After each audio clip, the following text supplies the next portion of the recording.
Good afternoon, everyone, and welcome to our monthly meeting of the Cobb County Board of Zoning Appeals. Before we go started, I'd like anyone who's able to please stand and say the pledge.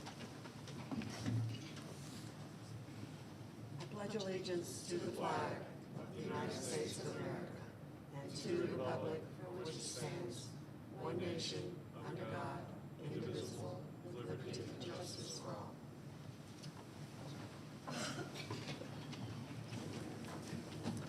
Thank you. Now, standard operating procedure. If you haven't turned your cell phone off so we don't hear it, please do it this time. For those who do not have a copy of the agenda or who are attending for the first time, we will concern ourselves first with cases that are on the consent agenda. These are cases that have been reviewed by the board and by the professionals from the various departments. Okay, I think I'm shouting and they're telling me I'm not shouting enough. Okay. For those who do not have a copy of the agenda or who are attending for the first time, we will concern ourselves first with the cases on the consent. These are cases that have been reviewed by the board and by the professionals from various departments in the county, and to which there are no known oppositions at this time. We have discussed these in our, my computer wants to go to sleep. We have discussed these in our work session, and certain staff comments and stipulations have been made, and we do not anticipate any further discussions are needed for a decision. So as we go forward, the county zoning manager, Mr. Peterson, will read each case into the record. Mr. Peterson will ask that you raise your hand that your case is called to signify that you are present. If you are here in opposition to the case that is currently on consent, Mr. Peterson will ask you to identify yourself, as that case will then be moved to our regular agenda. We will then pull that case and talk and have it as part of our regular agenda, so be mindful of as our cases move forward. We then vote on all of the cases on the consent agenda at one point in time. Then we move on to our regular case agenda. Mr. Peterson, are you ready? Yes, and before we begin the consent agenda, there is one case on today's agenda which has been continued, and this case will not be heard today. That's variance case V130 of 2024, Jennifer and Trey Camburn. This case was continued until the February 12th, 2025 Board of Zoning Appeals hearing. So V130 of 2024 will not be heard today. And with that, I'm ready to start the consent agenda, Madam Chair and Board. Cobb County Board of Zoning Appeals variance hearing consent agenda for January 15th, 2025. First case on consent is variance case of V129, Charles Brown and Diane Benson Brown. Request a variance to number 1, reduce the setbacks for an accessory structure, which is a proposed approximately 182 square foot shed from required 35 feet to 2 feet adjacent to the rear property line, and from required 10 feet to 0 feet adjacent to the south property line. Number 2, allow an 8-foot privacy fence on the side yard property line. Number 3, increase the impervious surface percentage from 35% to 41% in land lot 990 of the 16th district. The property is located on the west side of Brickleberry Lane, north of Oak Trail Drive, in land lot 990 of the 16th district. Staff recommends approval, subject to the following conditions. Number 1, development inspections comments. Number 2, structure to be permitted and inspected. Number 3, no residential or commercial use of the accessory structure. Number 4, applicant and neighbor to review the buffer plan with the county landscape architect having final approval. And number 5, final fencing plan regarding the buffer fencing and side property lines to be approved by the zoning division manager. The applicant is present. Is there anyone here opposed to variance case V129? Got one? Okay. There's one person opposed, Madam Chair and Board, so we're going to pull V129 off consent and put it into regular order. All right, next case is variance case of V1. Rhonda Lafayette requests a variance to number 1, reduce the rear setback from required 35 feet to 23 feet along the east property line. And number 2, reduce the rear setback from required 35 feet to 21 feet along the south property line. And it is an existing condition in land lot 182 of the 20th district. The property is located at the eastern terminus of Northbrook Ridge, west of Duck Hollow Drive. Staff recommends approval, subject to no commercial use of any structures and no turbocharged engines in any vehicle. Is the applicant present? Let the record show the applicant is here. Is there anyone here opposed to the variance case of V1? No. Let the record show there's no one opposed. Variance case V2, 7 Oak Stables LLC, request a variance to allow a second electrical meter on a residential lot in land lots 257 and 320 of the 17th district. The property is located on the southeast side of Cooper Lake Road, west of Civitania Road. Staff recommends approval. Is the applicant present? Yes. Let the record show the applicant is here. Is there anyone here opposed to the variance case of V2? No. Let the record show there's no one opposed. Variance case V3, Ramona and Donald Young request a variance to reduce the front setback from required 35 feet to 30 feet in land lot 269 of the 17th district. The property is located on the east side of Woodview Drive, south of Woodview Lane. Staff recommends approval, subject to site plan review comments. Is the applicant present? Let the record show the applicant is here. Is there anyone here opposed to variance case V3? No. Let the record show there's no one opposed.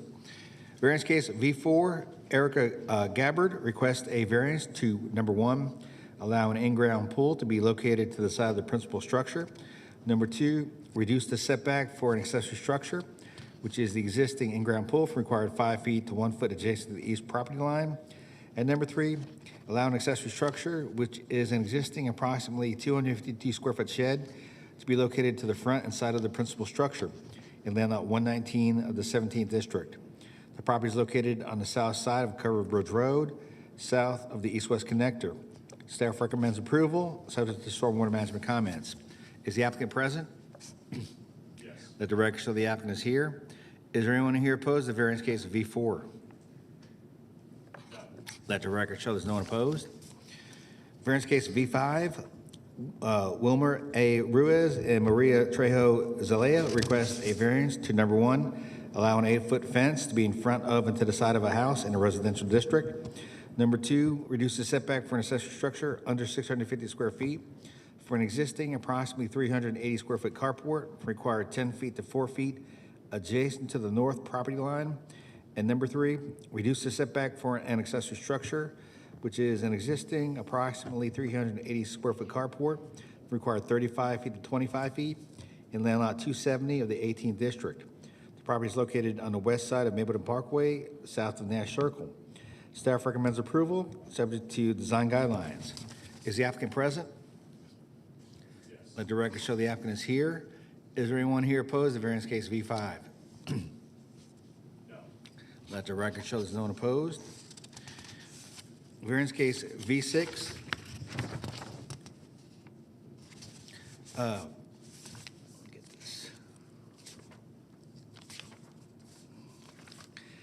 Jennifer and Brent E. Moore request a variance to reduce the setback from required 30 feet to 19 feet in land lot 183 of the 16th district. The property is located at the northeast terminus of Chapel Grove Lane, north of Chapel Grove Drive. Staff recommends approval. Is the applicant present? Let the record show the applicant is here. Is there anyone here opposed to the variance case of V6? No. Let the record show there's no one opposed. Variance case V7, Factory Direct Remodeling of Atlanta, requests a variance to reduce the rear setback from required 30 feet to 19 feet in land lot 15 of the 20th district. The property is located at the northwest corner of Hamby Road and Oak Hollow Drive. Staff recommends approval. Is the applicant present? Yes. Let the record show the applicant is here. Is there anyone here opposed to variance case V7? No. Let the record show there's no one opposed. Variance case of V8, Emma Sword requests a variance to reduce the setbacks for an accessory structure over 1,000 square feet for a proposed 1,120 square foot one-story garage from required 100 feet to 10 feet adjacent to the south property line, 44 feet adjacent to the east property line, and 76 feet adjacent to the north property line in land lot 863 of the 17th district. The property is located on the east side of Holt Road, north of Lower Roswell Road. Staff recommends approval, subject to no commercial or residential dwelling use of the detached garage. Is the applicant present? Yes. Let the record show the applicant is here. Is there anyone here opposed to variance case V8? No. Let the record show there's no one opposed.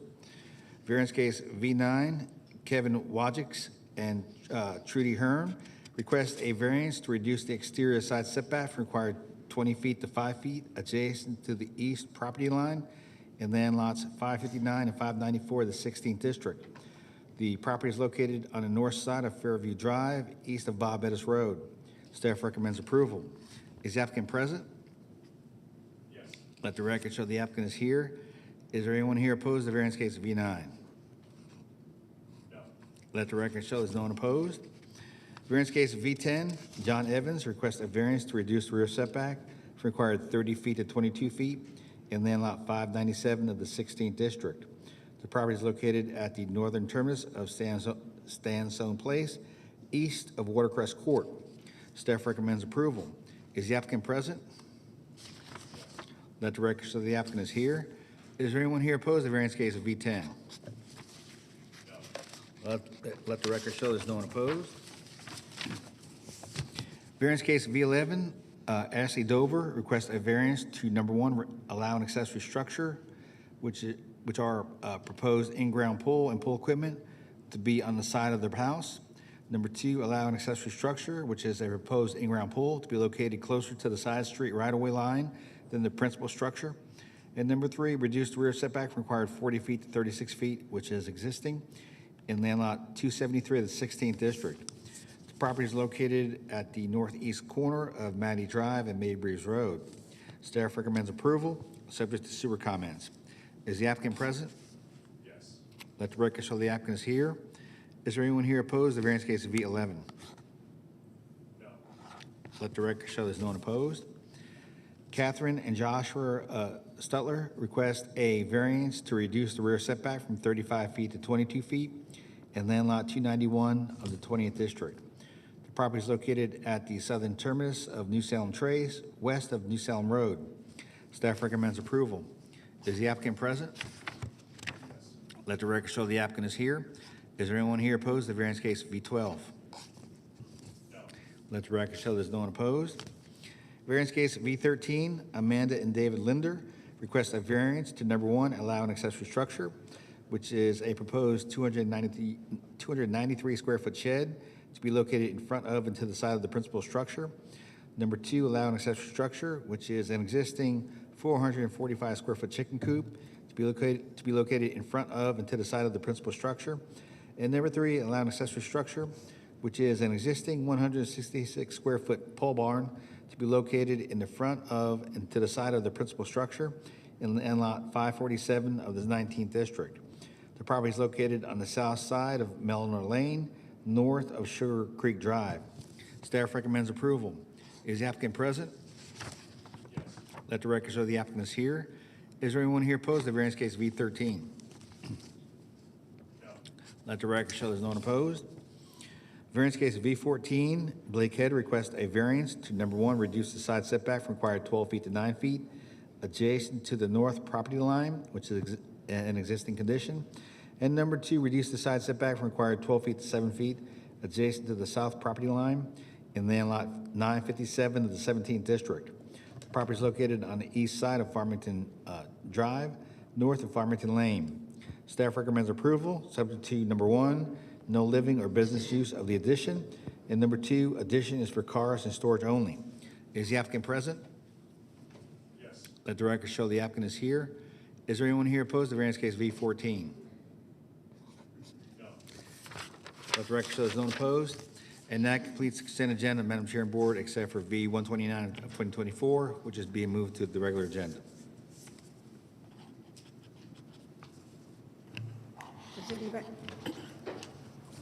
Does any member of the board have any questions or that they'd like to ask before we vote? Yes, ma'am. I do. I would actually like to add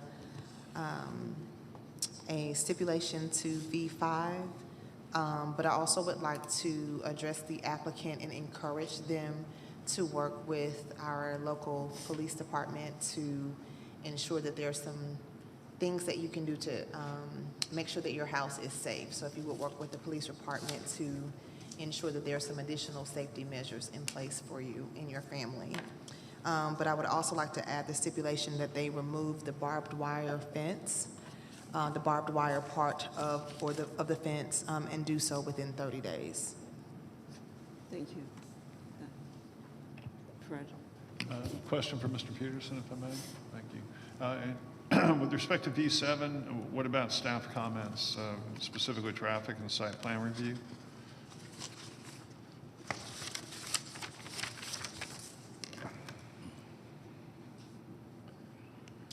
Let me check that real quick.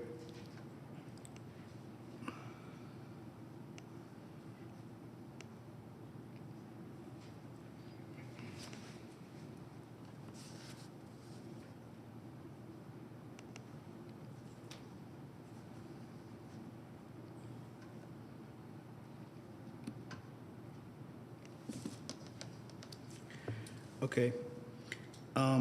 The traffic comments were not included in the consent agenda, Commissioner Boulogne, because the traffic comments have nothing to do with where the variance is actually located on the property. That's why those weren't included.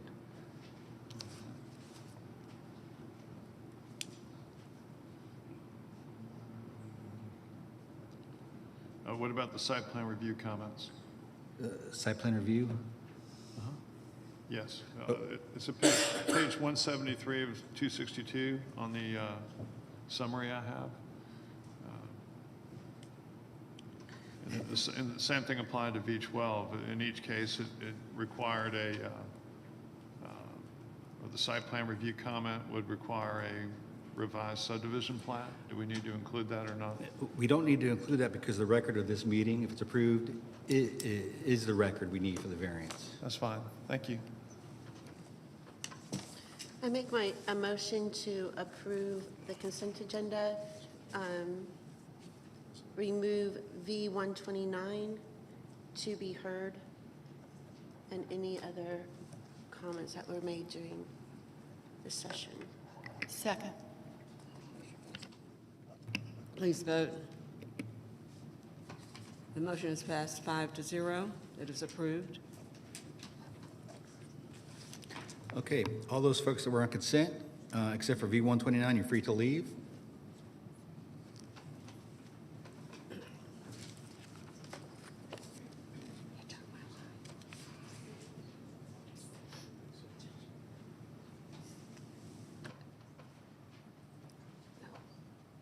You took my line.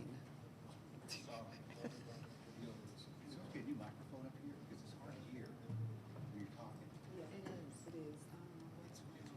You need to just lean in. Did we check? Okay. I feel like I'm screaming. These are new microphones.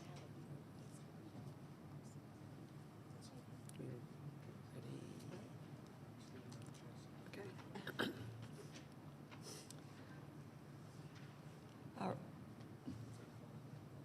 We're now going to proceed to our regular case agenda. Our procedure is that Mr. Anderson, Anderson, where did he come from? Mr. Peterson will read a case into the record. The applicant and/or any representative of the applicant who wishes to speak will be asked to come forward to be sworn in. Likewise, anyone wishing to speak in opposition will be asked to come forward to be sworn in as well. The applicant and the opposition will have 10 minutes each to present their case.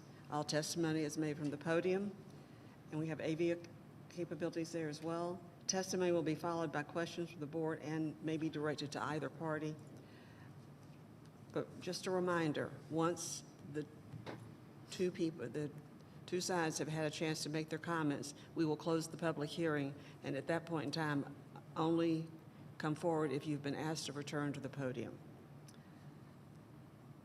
All right, Mr. Peterson, back to you.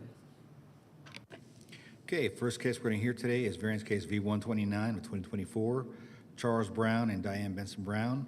Request a variance to number one, reduce the setbacks for an accessory structure, which is a proposed approximately 182 square foot shed, required 35 feet to 2 feet adjacent to the rear property line, and from required 10 feet to 0 feet adjacent to the south property line. Number two, allow an 8-foot privacy fence on the side yard property line. And number three, increase the maximum impervious surface from 35% to 41% in land lot 990 of the 16th district. The property is located on the west side of Brickleberry Lane, north of Oak Trail Drive. The applicant is present. Earlier, there was one person here opposed. All those who wish to address the board, please come forward to be sworn in.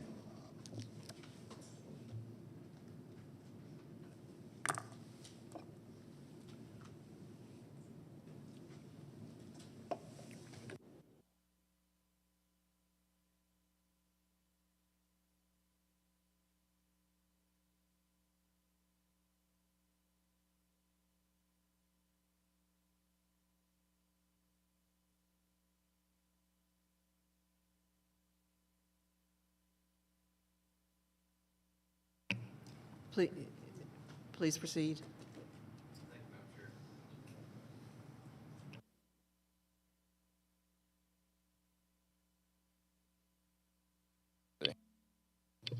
Got it. Thank you, Madam Chair and Board. I'm Adam Rosen with Rosen, and Riley. I'm here this afternoon on behalf of the Browns and their application for V129 at 979 Brickleberry. If I can, before I get started, I want to maybe ask for some accommodation here in my time. I want to go to the end of my slide. If you'll remember, 4 years ago, I left employment with my prior firm, Parks Huff, who's here today, and my senior partner, Garvis Sam, so I worked for 6 years. If you can speak up a little bit louder for us, we can barely hear you. Okay. And yesterday, some of you maybe also attended the funeral for Garvis, who unfortunately passed away last week. While we were at the funeral, I talked with Parks about a recent post that he had made of me, calling me J.D. Vance at a hearing recently. This was him from home just a couple of months ago. Of course, watching us on TV, this was his passion and his love for many, many years. And so I wanted to get him back a little bit today by showing you this and making sure he knows that I see what he posted about me, because I didn't for 3 months. I learned a ton from him. A lot of us did. Spent many, many years with him in this room, and zoning was his life passion, and I didn't know it until I met him. So this is some homage to him.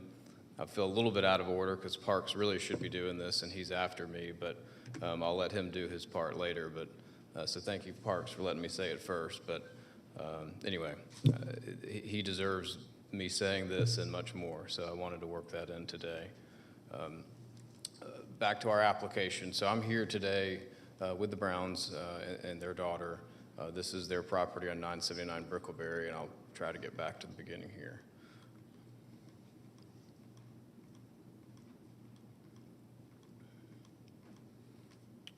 So this is an aerial, this subdivision off Barnes Mill Road, 979, the outlined property is our house. The strip behind us is another residential lot, but undeveloped woods that separates us from Barnes Mill Road. So there's 2 residential neighbors, one on either side of this home. This is a little bit closer in, showing where the accessory structure that we're here to talk about today is located. Mr. Reed Howard, who I believe is the one that is here today to talk about his concerns. He is our neighbor just south of us.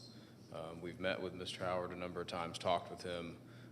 They have been engaged with each other throughout this process prior to the construction of this accessory structure and throughout the process. So I'll let you hear from him, but we have worked with him in this process to try to get to a consensus about where we are today for the application. This is the structure. This was built on the location that I showed you in the rear corner of the property. It was an underutilized area of the property. Wanted to have somewhere that they could have some storage and something to enjoy in the backyard. Obviously, very nice structure that they built. This is the site plan that we submitted when filing that shows you the location of it. You'll see that this site plan says 3 feet. And what you'll hear, I think, from Mr. Howard is that when this started, they anticipated that this building was going to be 3 feet from the property line. His mistake, Mr. Brown looked and saw that 3 feet was the required setback somewhere, Googling. They agreed 3 feet from the fences was where they could build the building, they meaning he and his neighbor. So we thought it was 3 feet also when we started, and then realized once it was built, it was closer to the property line, and a portion of the overhang was just over Mr. Howard's property. So we submitted this, had it surveyed, submitted this survey, and that's what you see here. This was submitted early in the application process. So we went back, adjusted the building, cut off the side of the building to remove that encroachment to get us back to where we are today with the request. This will show you the process that it went through in the construction of it. This is the area that it is in that used to be the corner where there was another fence. And these are the fences that they measured off of 3 feet, expecting that it was 3 feet from the property line. Unbeknownst to both of them, that fence in the middle was not the property line. It was actually over onto Mr. Howard's property. Dirt removed from there was used by Mr. Howard and neighbors out as a part of the project. This shows you the framing of it and where they thought it was 3 feet from the property line. And then you can see just some activity of actually building it and the quality of the construction. As they went through the process, they looked at the idea of potentially putting up an 8-foot fence. There was a 6-foot fence here, so they took some boards from that fence, put them up 2 feet to see what 8 feet would look like. As you could see, gets to the roof line. Instead of a fence, they decided that they would landscape. The landscaping here is on Mr. Howard's property. We put in irrigation on our side to make sure that that landscaping lived, just out of courtesy to be able to do that. This shows you some more of the landscaping that was agreed upon to be installed instead of a fence. This is another view looking back up along the property line at the structure. And this shows you the modifications that were made to cut off the side of the overhang of the roof so that it no longer encroached onto the neighbor's property line, over the neighbor's property line. And this shows you a view looking up and the property line staked. This was us working on figuring out what needed to be done to adjust the building. This is a view from the structure looking down towards the road and back up from Brickleberry, which can't be seen from the road. And then we looked out at this, in this process, we looked at the impervious surface. There was a concern about it being 41% instead of the 35. We met with Mr. Heath, went through what's out there today and the mitigation of stormwater runoff already in place with drainage structures, this fountain, things like that, and determined that it met what was needed for stormwater to be comfortable with where the impervious surface percentage is. So that was also resolved in the process. We've done a few things to the building. One that I mentioned, cutting off the overhang to remove it from its encroachment over the property line. That also required modifying the actual metal roof by taking it off, cutting it. So we've got some invoices showing that. We've also proposed, even though we went away from a fence to do landscaping instead, as a solution or resolution to this, proposed putting a fence on the property line at our cost. So I've submitted the Malden & Cook proposal for that $5,800 to $7,000 fence. Very nice materials to be included, and this would be something that we have proposed to be done at our cost. I added a few things in my presentation to what you have with those pictures, but that generally gives you an idea of everything in front of you. This is what staff has recommended to approve the case with, which we are comfortable with. This gives the ability for there to be landscaping or fencing to be approved to address any concerns at the property line, but also to make sure that the structure is permitted, which it was not when it started. Another mistake on the owner's part, but we're comfortable with going back through that process and agree to do that as part of the approval. We believe that this is a good way to approve it. We've worked to try to come up with a solution to the concerns. We've been told that the visibility of this structure really isn't a concern. I wouldn't think it would be. If you see how it looks, I wouldn't mind looking at it. So we're not exactly sure what else we can do to propose a resolution here, but we think that it's an asset to this home, to any neighbor's home, to the neighborhood. Didn't get built exactly the way that both neighbors had intended, but I think the result is still reasonable, and we would ask that you approve it with the way that staff has recommended. Thank you. Before you step down, will you go back to the previous slide real quick? We can, Deidre, we can do questions once. I just need to see the picture while he's Okay, still up. okay, all right. With this one? Can we No, ask the on question now street or view. hold? That's it, thank you. Okay. I would think I would allow the opposition to speak first and then allow the board to ask any questions. we have. My apologies. Thank you. If the opposition can come forward, please.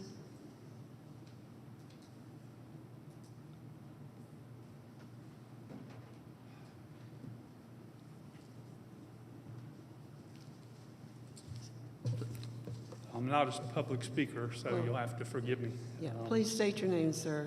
I will. It's Reed Howard, and my wife and I live at 977 Brickleberry Lane in Marietta, Georgia, next door to the Browns. We've been neighbors for, it'll be 30 years this coming October. To give you a little bit more background about myself, native of Cobb County, born in Kennestone Hospital. Lived here my entire life, actually graduated from Kennesaw College, first graduating class there. My parents both worked for Cobb County government, my dad for Cobb County Water Department, my mother for Cobb County School System. So I'm born and bred and raised, and my kids all raised in Cobb County. And like I said, we've been neighbors and friends with the Browns for 30 years, and it saddens me that I'm having to stand here today and talk about this issue. But it is what it is, I guess. To me, it all started about a year ago. Charlie came over and sat down with Patty and I and asked if we were okay with him building a tool shed in his backyard. He wanted to had his wheelbarrow and shovels and all stored up in that area anyway. We couldn't see them because it was a little stub fence there, but he asked if he could build a tool shed, and if we were okay with that. And I said, sure, that'll be fine with us, you know, as long as it looks nice, and we probably can't see it anyway because of that fence there. While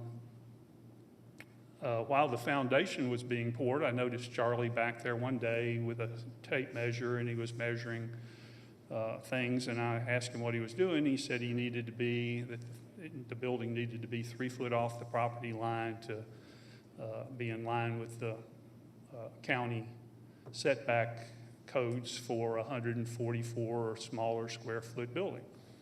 I said, it makes sense to me. Obviously, he had read it. I didn't bother to look it up myself. Didn't feel the need to necessarily. Had no real reason to question it. And also, he said, I think sometime along that same time period that because of the size of it, it didn't have to be approved by the county. It was small enough that it fell within the guidelines of not being approved. And again, sounded reasonable to me. And, you know, the construction took some months, but everything rocked along fine. They gave us some dirt. It was too much dirt, more than I ever would have ever used, and I ended up giving it to my next door neighbor on the other side because she was redoing her front yard and she needed some dirt. So I gave almost all of it to her, and Charlie took the balance of it back when he needed to backfill around his building when he was done. But the problem arrived when the fence was taken down, the side fence and the back fence, and I saw at that point where the back stake was, which wasn't where I remembered it to be 20 or 30 years ago, last time I looked back there. It was further toward his building, in other words, not where that other fence was located, that little stub fence that was there. Then I started, then the fence company came back out and they were going to install the fence. I just happened to be there that day, fortunately, that they were about to install the fence onto our property. I could stand there at that point, see the stake and say, I don't want this fence built on my property. And Charlie called me and said, what's going on with the fence? And I said, they're about to put it on my property, and I don't want this fence installed, your fence installed on my property. So we stopped the fence part, and he did buy and installed 4 bushes along the side where the fence would have gone, and I appreciate him doing that.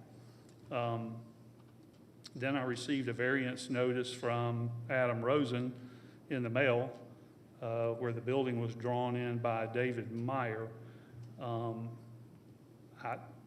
It showed the building being 3 foot off the property line. I think they were attempting or looking to get my acceptance of that, and I couldn't, my wife and I discussed it, we couldn't agree, or we couldn't agree to sign something that wasn't accurate at 3 foot off the property line. And I went to look for the front stake. I wanted to see where the property line was myself because I was still not exactly sure.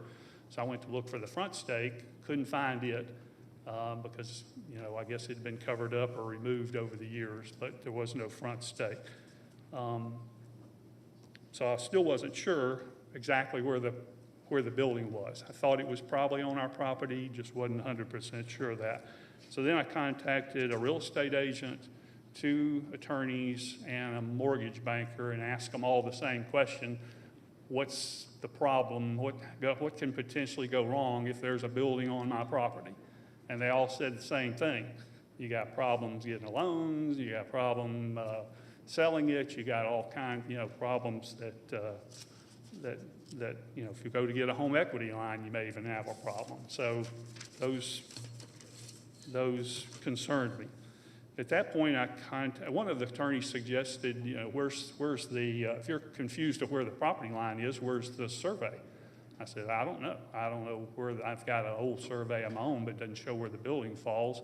I contacted John Peterson at that time and asked him if he could provide me a copy of the survey. He said one hadn't been done, and but he would call attorney Adam Rosen and ask him to provide a survey. Survey was done, and it showed, as I feared, that the building, part of the building was on our property. That leads to what I see as the problems, and I've told Charlie and Adam both this, that to me, when it's 0 inches off the property line, there's potential problems with a fence there. If I want to install a fence there, it's right up against his building.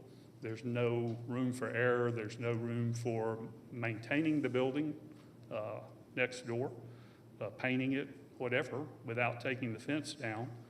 I think it would be difficult to put a fence up, 0 inches from the property line or 0 inches from the building, I'm sorry. There's no gutter on the building, which means all the rain and debris comes down onto our property.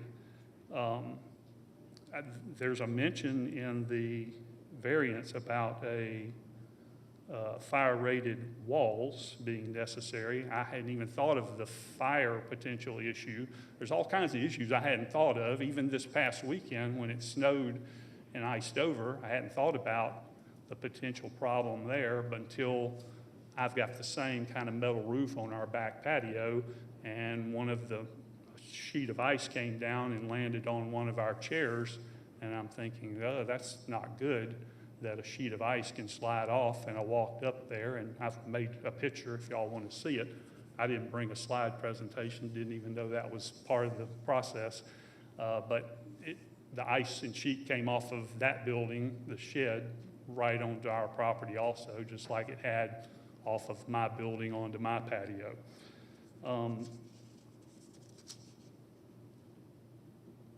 But the final point I guess I would make is even today, I went out there yesterday because I was attempting to shore up some bushes that were leaning over, and I thought, well, while I'm out here, it's a nice day, I'm gonna put a level up to the property stake that was provided by the surveyor, and believe it or not, the building's still on our property. It's only an inch, and again, I've got properties, if Adam wants to see it, or any member of the committee. Oh, okay.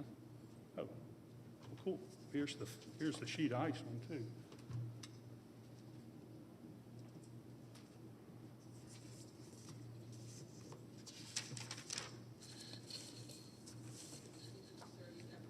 Okay, and for the record, well, that's perfect, because that's about how long I need. For the record, I'm okay with a building being 3 foot off the property line as we originally discussed. It's less than the 10-foot required by the county, but I agreed to it up front. I'm still okay with it being 3 foot off the property line. And, you know, just to wrap it up, I'm retired, I'm on a fixed income. This house is our greatest asset that my wife and I own. We hope to pass it along to our kids one day. I just don't want to have anything done that's detrimental to our home as far as the potential of reselling or other problems that may exist because of this building being too close to our property line. That's all I had. Thank you.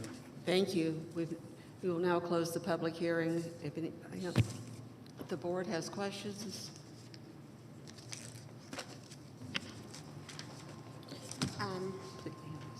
So this is in the district that I represent. I've been out there to look at the property and the storage shed, and was hoping that there could be some resolution between the two property owners. I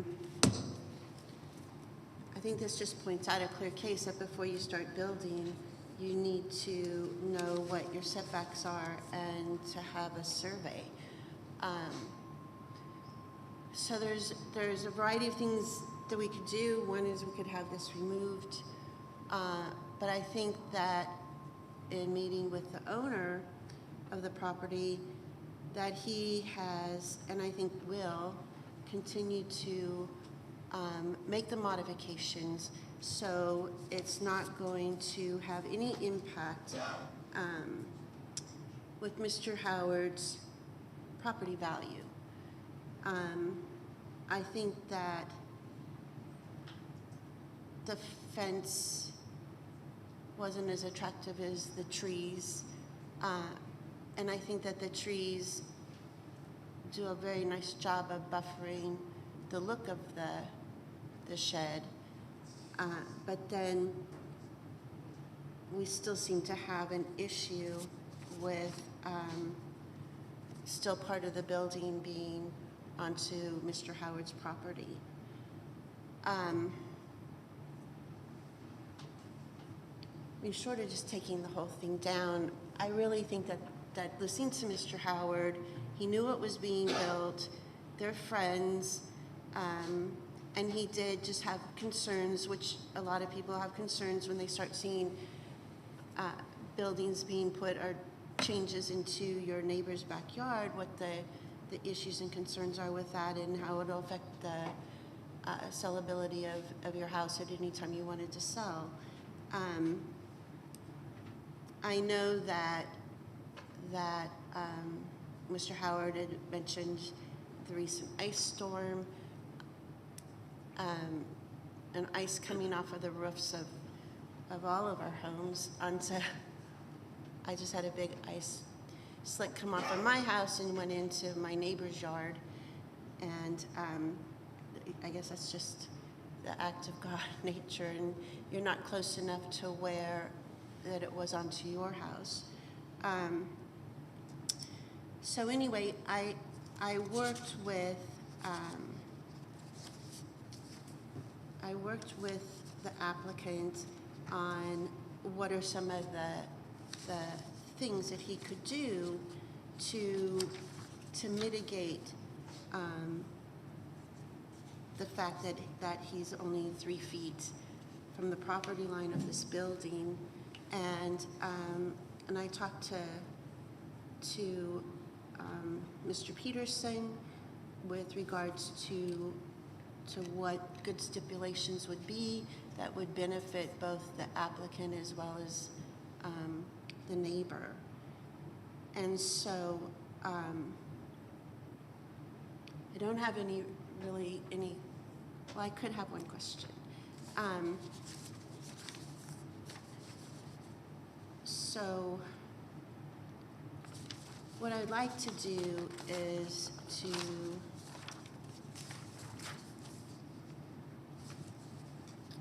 to have Mr. Rosen come up again.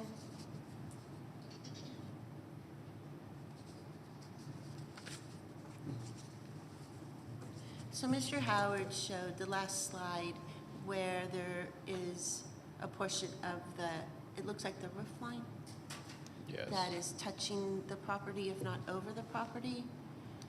I don't know if that was as a gutter, maybe you know what it was that he was pointing to, if that's part of the. Oh.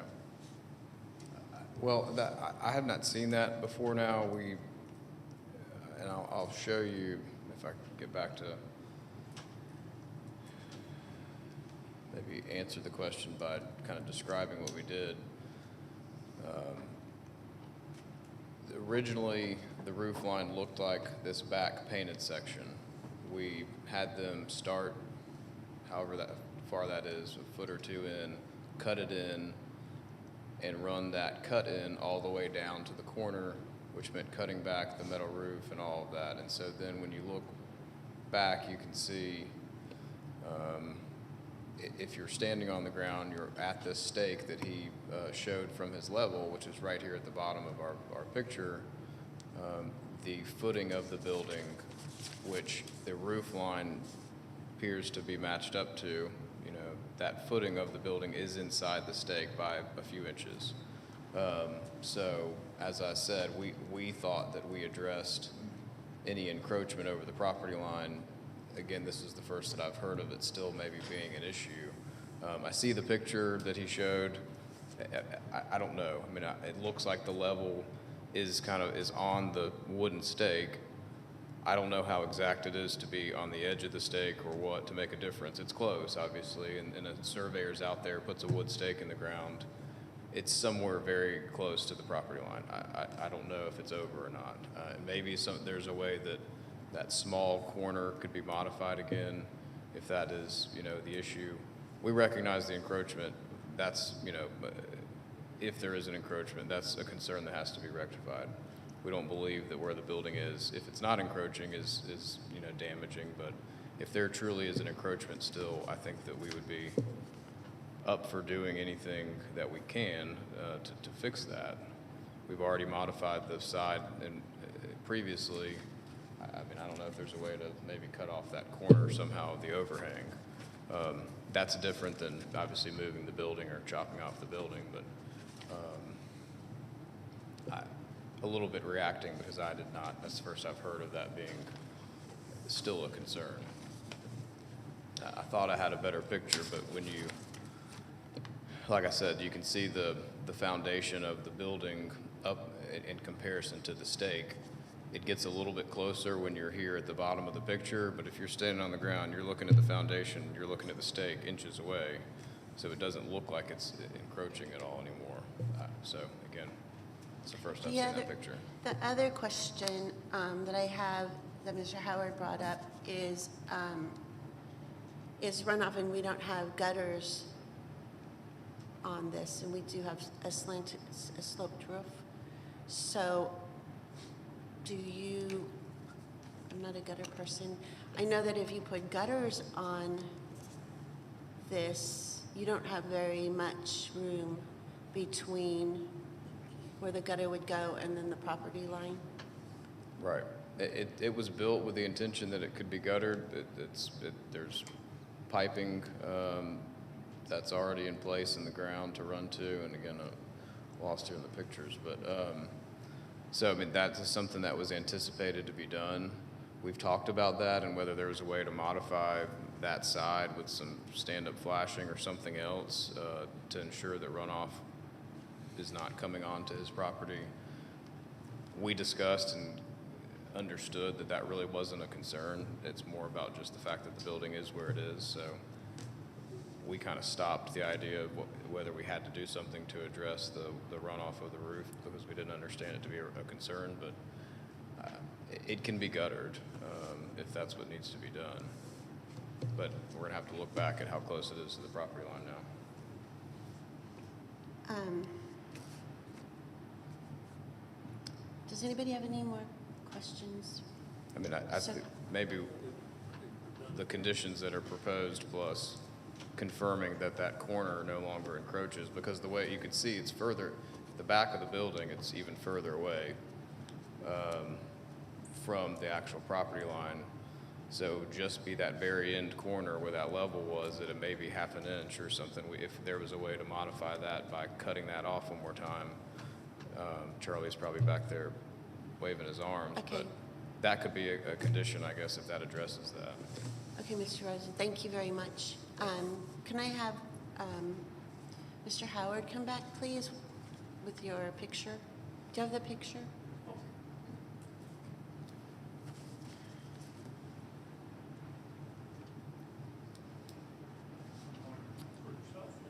No, you can put it up on the screen so we can all see it, please.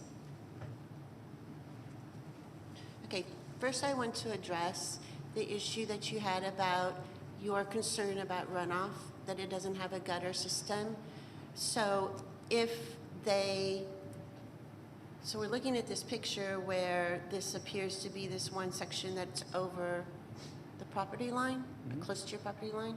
So Well, even if you go to the back, it's still within inches, so any size gutter is going to put it back on our property line. correct. So Okay. then, so to satisfy one of your concerns with regards to runoff, which would require putting on a gutter, do you have issues with that and still your concern? I guess I'd have to talk to an attorney and say the same question I asked them before. If the building is anywhere on my property, is it a problem for me moving forward? They said, I specifically asked them, even if the building's not, is the overhang considered part of the building? They all said yes. So I'm assuming that, and y'all know better than I do, but I'm assuming that a gutter or any part of a building on the property is considered part of that over the property line. I don't know the answer to that. Well, I'm not an attorney to make that. Yeah, so I don't know. It just, again, So the you- building's beautiful. Don't get me wrong. You talk about putting bushes up or landscaping to buffer the building. The building's fine. I don't have a problem at all with the building. I did anticipate there would be a fence put back up again. And again, the problem with he or I putting a fence back up is how's the building maintained moving forward? How's the fence maintained moving forward when there's no space in between them? I think there needs to be a brief modification of the building or small modification of the building by moving that wall that's going back through there that's made out of 2x4s and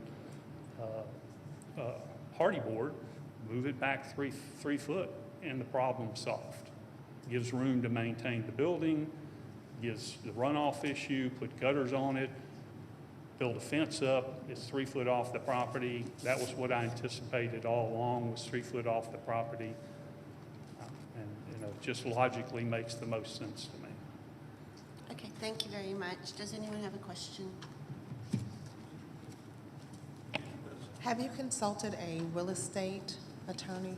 Yes. You have? Okay. Yeah, Because right or wrong, he actually kind of said to me, you don't need to hire me as a real estate attorney. I'd have to probably have it in my notes of who I called, but I couldn't call Adam Rosen, who was the first name that popped up. So I called another one, and he's like, if the building's on your property, you just go to and they're not getting your approval, you're not willing to sign your approval, then you don't need me. You don't need to pay me $700 an hour to come to the hearing. Just go tell them what your objection is. And my question was specific to any remedies that they could have offered you. I'm in real estate. I'm a real estate broker by trade. And so I didn't know if a real estate attorney could offer any solutions for maintaining your property line so that their encroachment does not impair your ability to convey your property in any way you see fit moving forward. You mean by my selling or providing some of my property to the Browns? Is that what you're? That is not what I'm implying. I'm I don't- asking if you spoke with a real estate attorney to discuss any options that might be available with respect to how to handle if you were okay with their being as close to your property line as they currently are. Didn't discuss it. Okay. Again, Thank you. my logic tells me it's too close to the line and causes problems, and that wasn't what we anticipated. Understood. Thank you so much. So I have one more question. Let's say that this building is, the possible adjustments could be made, that it would be 3 feet from the property line, nothing was touching your property, it was guttered. Are you, and the existing trees that were planted as on your side, but being watered so that. Yeah, I've already got water going to them. I'm Right. not depending So- on his water. So you're fine with that? Yes, ma'am. Okay, so if adjustments could be made, you don't have any other issues with regards to how this is buffered from your home?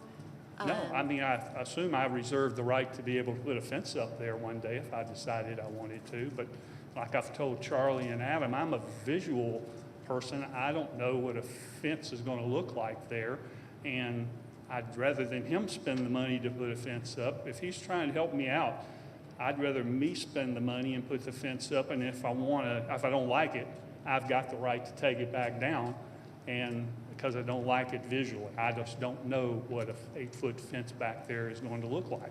He's got every right to do it if he wants to on his own property, but I wasn't necessarily ever sold on the idea of putting a fence up You know, there. it's a beautiful buffer between what you Right. planted on your Right. side, what he has on his side. That's a very beautiful buffer. I'd rather look at a lot of pretty trees than Right. a big fence that needs to be maintained. So Right. that's Yeah. all that I have right now. But if I ever wanted to put one up, I got a problem.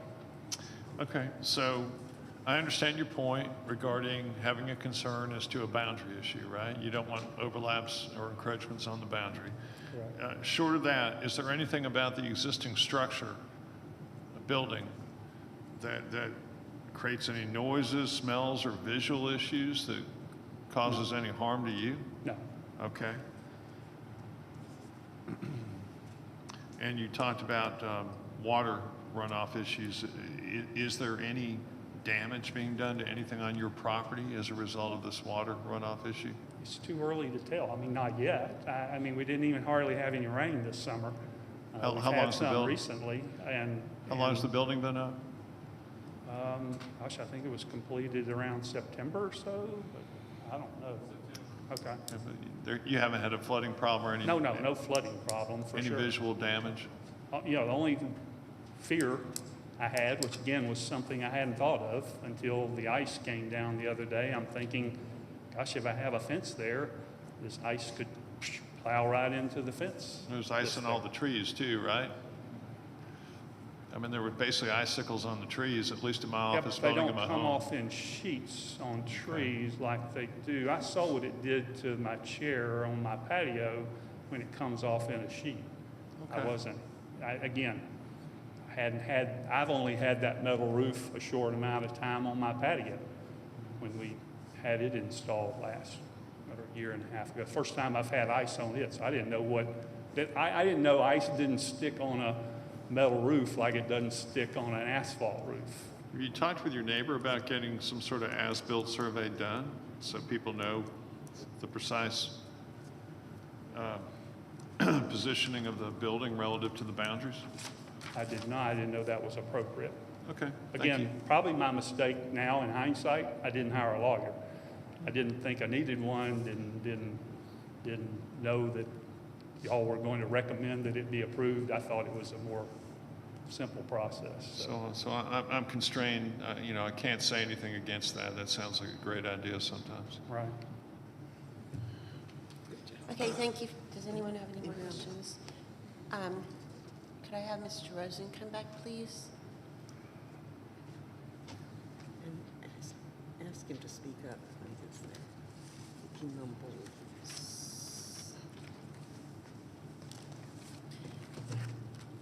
So, Mr. Rosen, let's not go to your slides. Okay, no The slides. book that you passed out to us, there's this picture. Do you have that picture? Do you need the book? Do I have that on the slides? I believe I do, yes. Okay, then you can put up that picture. Okay.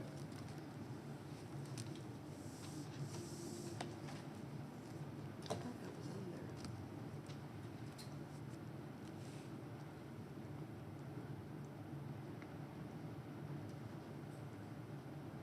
there. Okay, that works. So,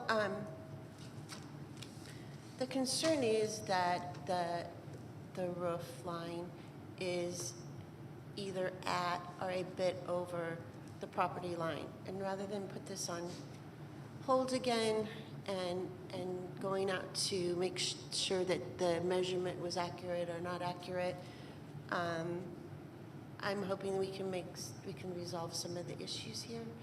So when I look at this picture, and I know symmetry is really important, but I think that it is important to put some sort of system of capturing the water off of the roof, and that would be a gutter. And I know that the gutter then would hang even further into, if not very much over the property. So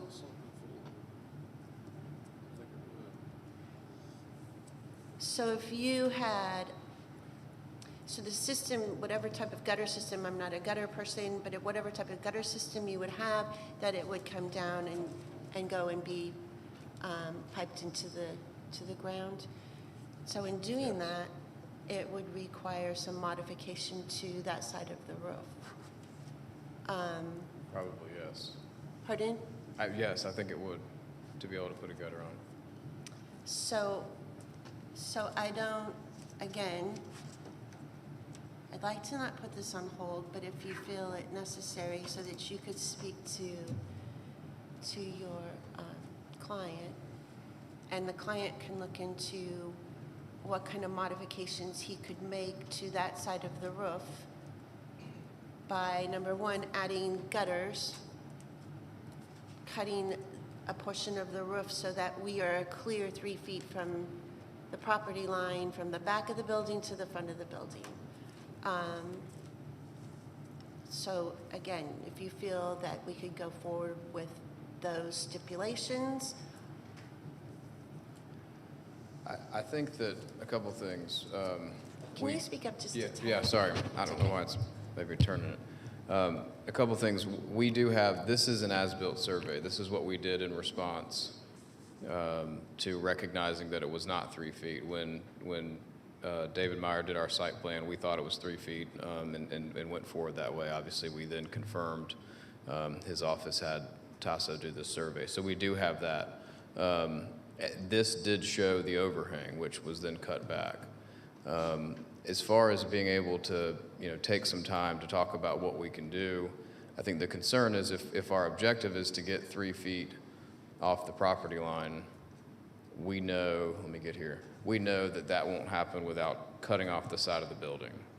And it's not just stick frame. You saw the concrete blocks to help construct the building.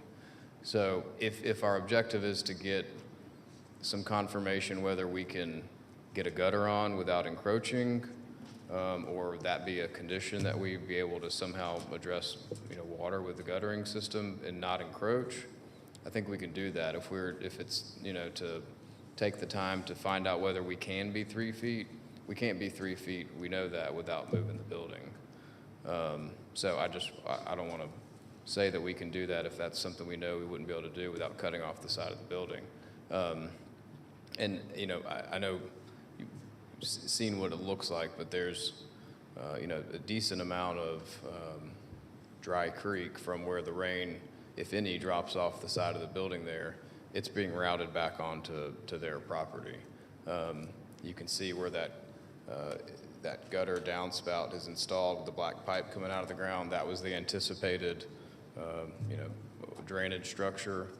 Coming around the corner in that building there's dry creeks funneling all the water onto our property to keep it away from running down his property. It's such a small amount of roof area that's actually going that way. But I understand it's been raised, so.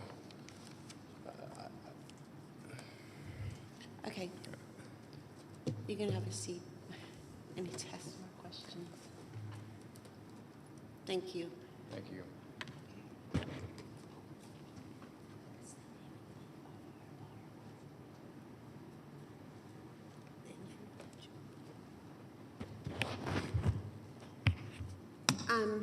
So I have another idea.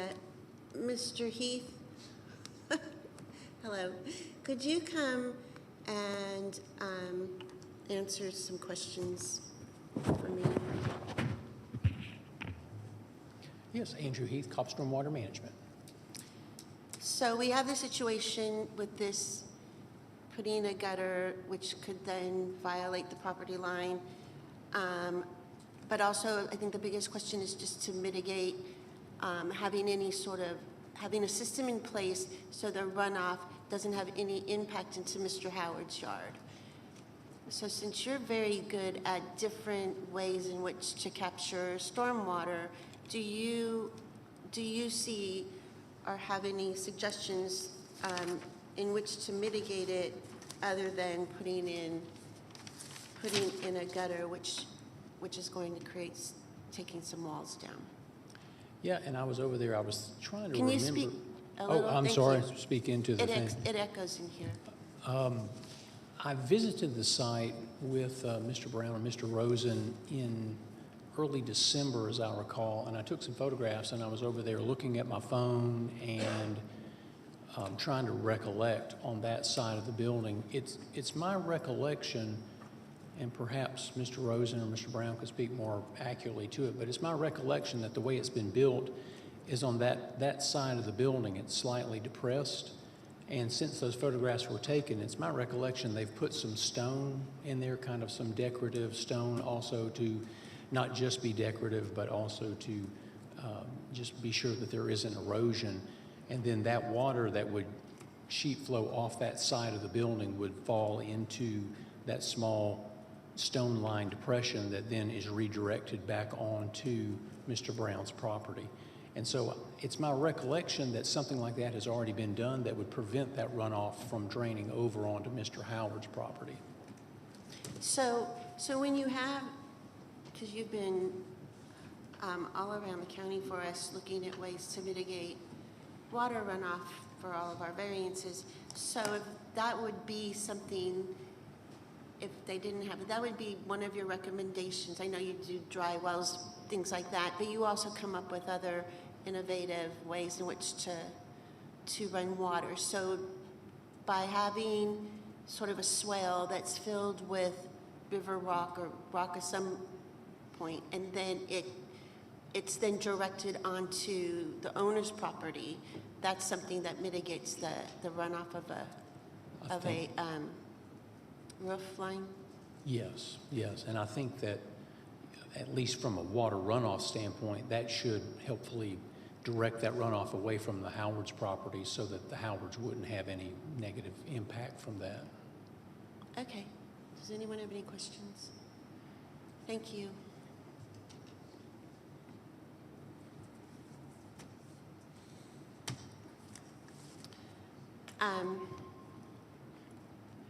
Mr. Rosen, one last time. I'll bring you up. I promise. I'm happy to come back. It sounded like you were done with me last time, so. Do what? I said, I'm happy to come back as much as I need to. It sounded like y'all wanted me to stop talking last time, so. So from what Mr. Heath said, that there is a system that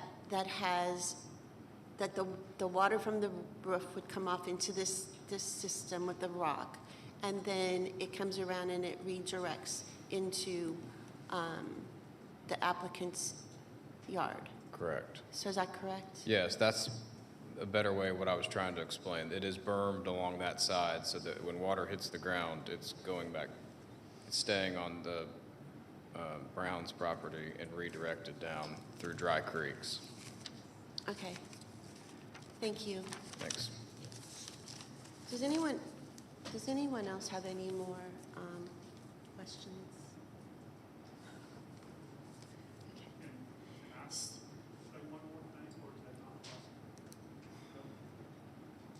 Okay. Since I had, that'll be fine. One quick question. You may come up to the.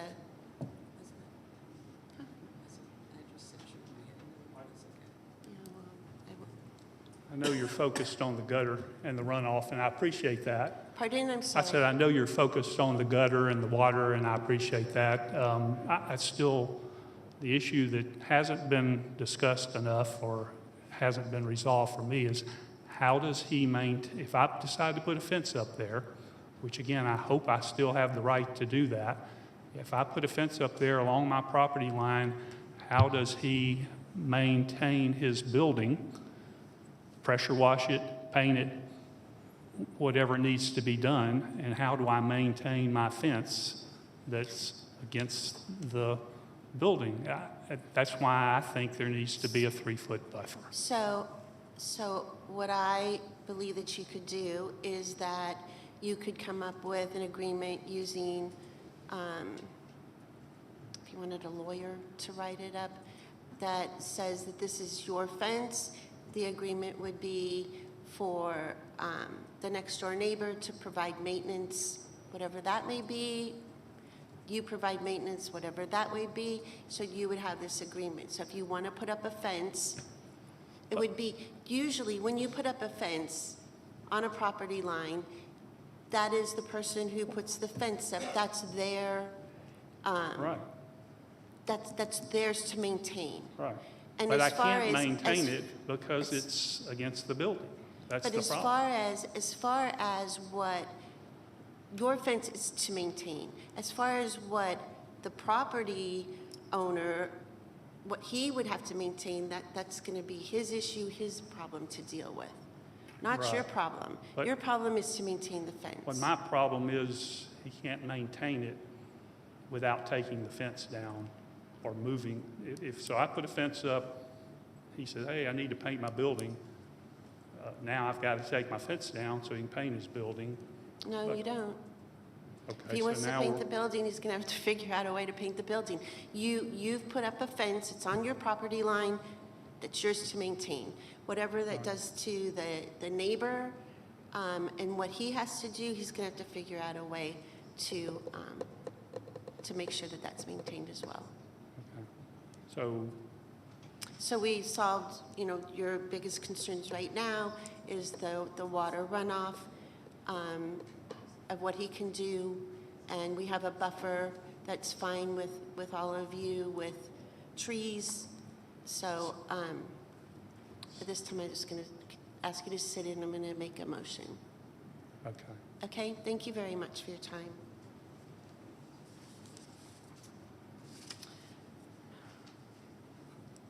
So, I lost my piece of paper. So I'd like to make a motion that we,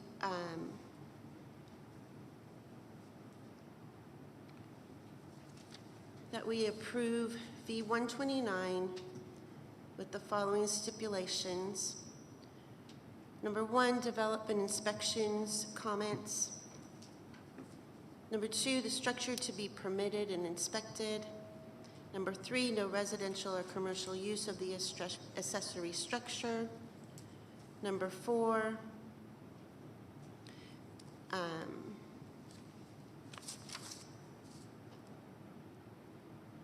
let's see, I'm going to scratch that.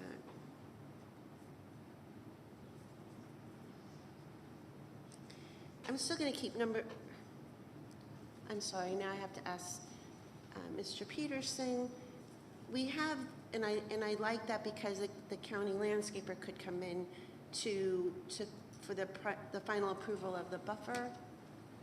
So since there seems to be no issue with that buffer, should the county arborist still come to inspect that this is maintained and planted correctly?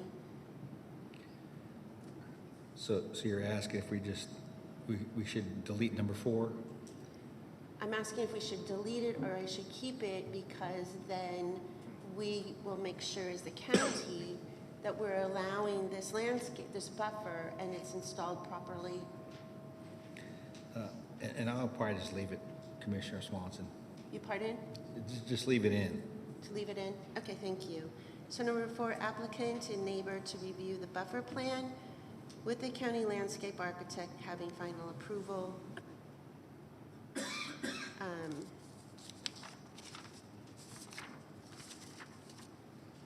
Applicant to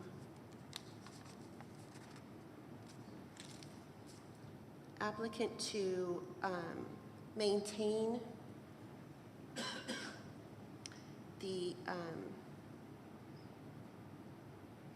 water runoff, which is a swale that is filled with with rocks, that's allowing it to capture the water coming off of the roof line, going down into the river rocks, and exiting on applicant's property. And that's my motion. I think I've covered it. I second. I second. Let me, just 1 minute.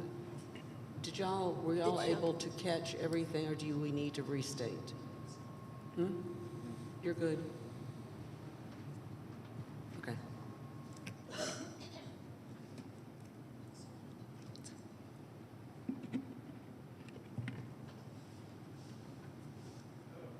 Fred? We're voting.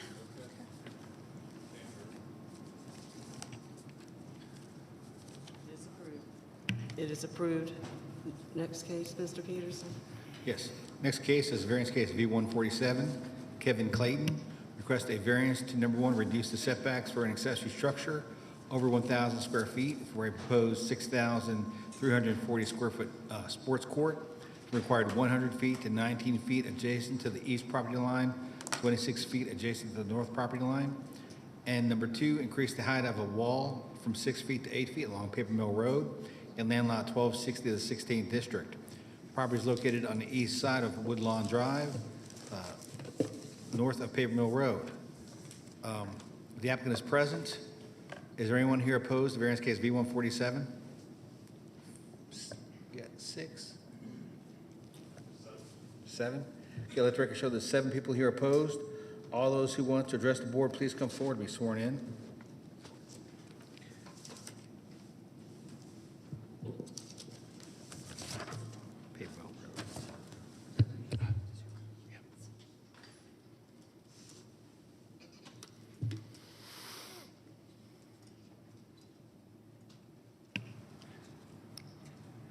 Good afternoon, and if I could start by, I would like to thank Mr. Rosen before he steps out for honoring my law partner who was buried yesterday. I appreciate your comments. Thank you. And I also will say that the gentleman that was here talking about calling a lawyer, it's paying him $700 an hour. I'm wondering if he called Mr. Sams, but I'm not $700 an hour. But anyway, hope that was taken in good humor. For the record, my name is Parks Huff, and I represent Mr. and Ms. Clayton in regards to their property on Paper Mill Road. I'm going to go through a PowerPoint presentation and highlight some of the details. This is a tennis court that was partially installed. The Claytons bought this property several years ago. It's a unique piece of property in that it's 4 acres. It's over 4 acres on Paper Mill Road in Atlanta Country Club. That's a large property in East Cobb. And they are redeveloping the site for their family use. They've got kids and grandkids. The grandkids, they wanted a property that was built for them.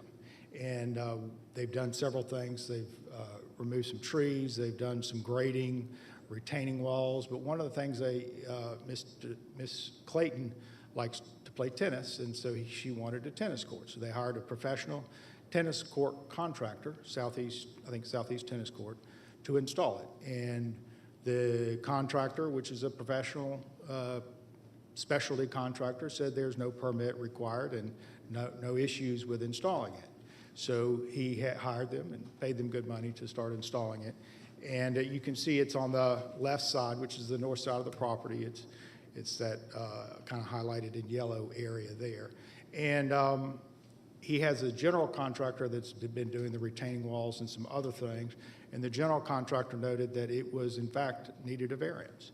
And so this gives you a visual of the site we're talking about. So this is the north property line. And you can see here the retaining walls that were built in the last couple of years. And those retaining walls are 15 feet off the north property line. And then on top, those retaining walls are, lower, but up to 12 feet tall in height. And then on top of that retaining wall, that 15 feet between the top of the retaining wall and the adjacent properties to the north, the Claytons installed a row of evergreen plantings. And so you see the evergreen arborvitaes that are on top of that retaining wall. And then you can see the grading. This is a county GIS image. You can see the grading where the tennis court was partially installed. This is showing from the bottom, and it shows you the partially installed tennis court. My client did exactly this. I know everyone acts like that property owners are supposed to know everything, but they also should be able to rely upon professional contractors that are paid good money. When he found out that this was in fact an issue, he stopped the completion of the tennis court. So it is not topped. So he did the responsible thing. Most people would have probably said, go ahead and finish it out, and I'll ask for the variance. But he actually stopped the topping of it. You can see the fencing that was installed. But you also see the retaining wall in the back, and then on top of the retaining wall is the evergreen plantings. So this is exactly the kind of scenario y'all see a lot, where you have different ways to create separation and barriers.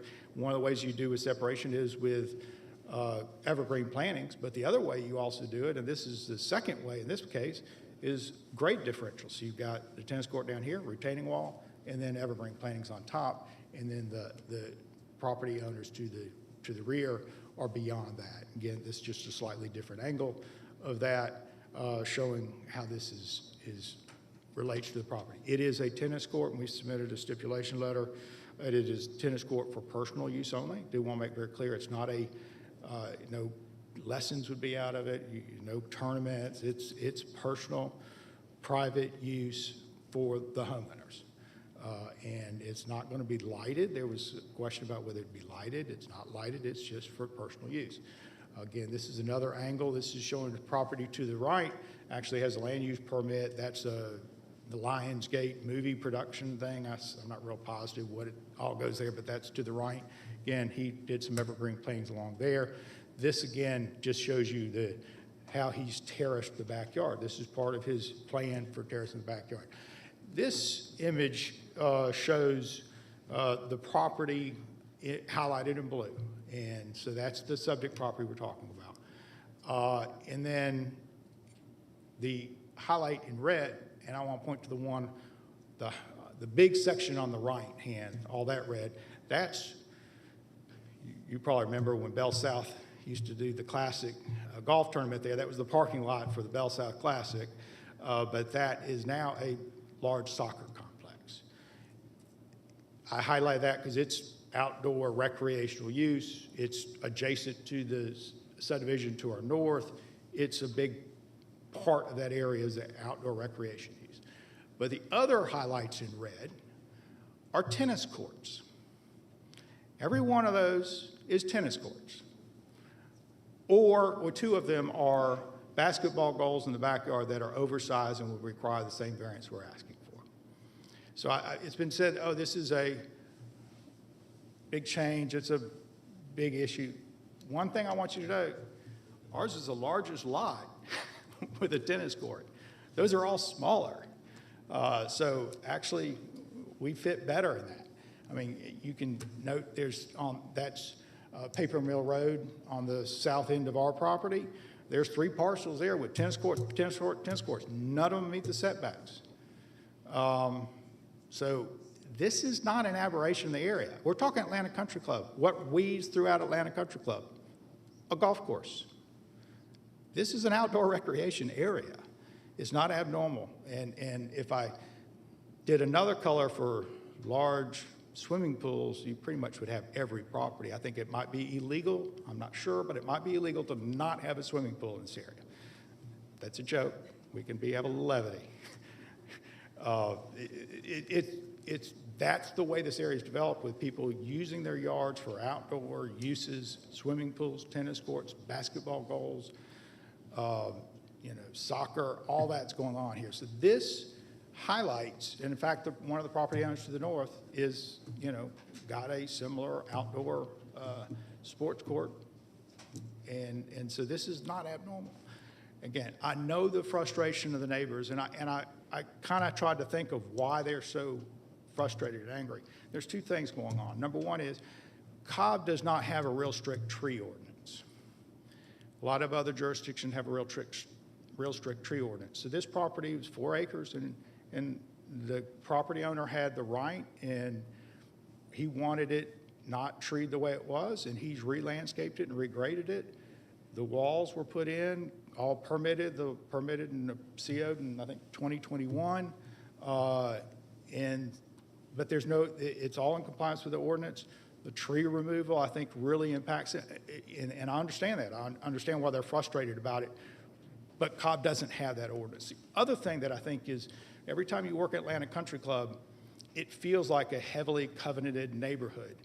If it's a new Atlanta Country Club, it would have covenants and a strict architectural control committee, and you wouldn't have any construction or redevelopment or re-landscaping, and unless it went through an architectural control committee.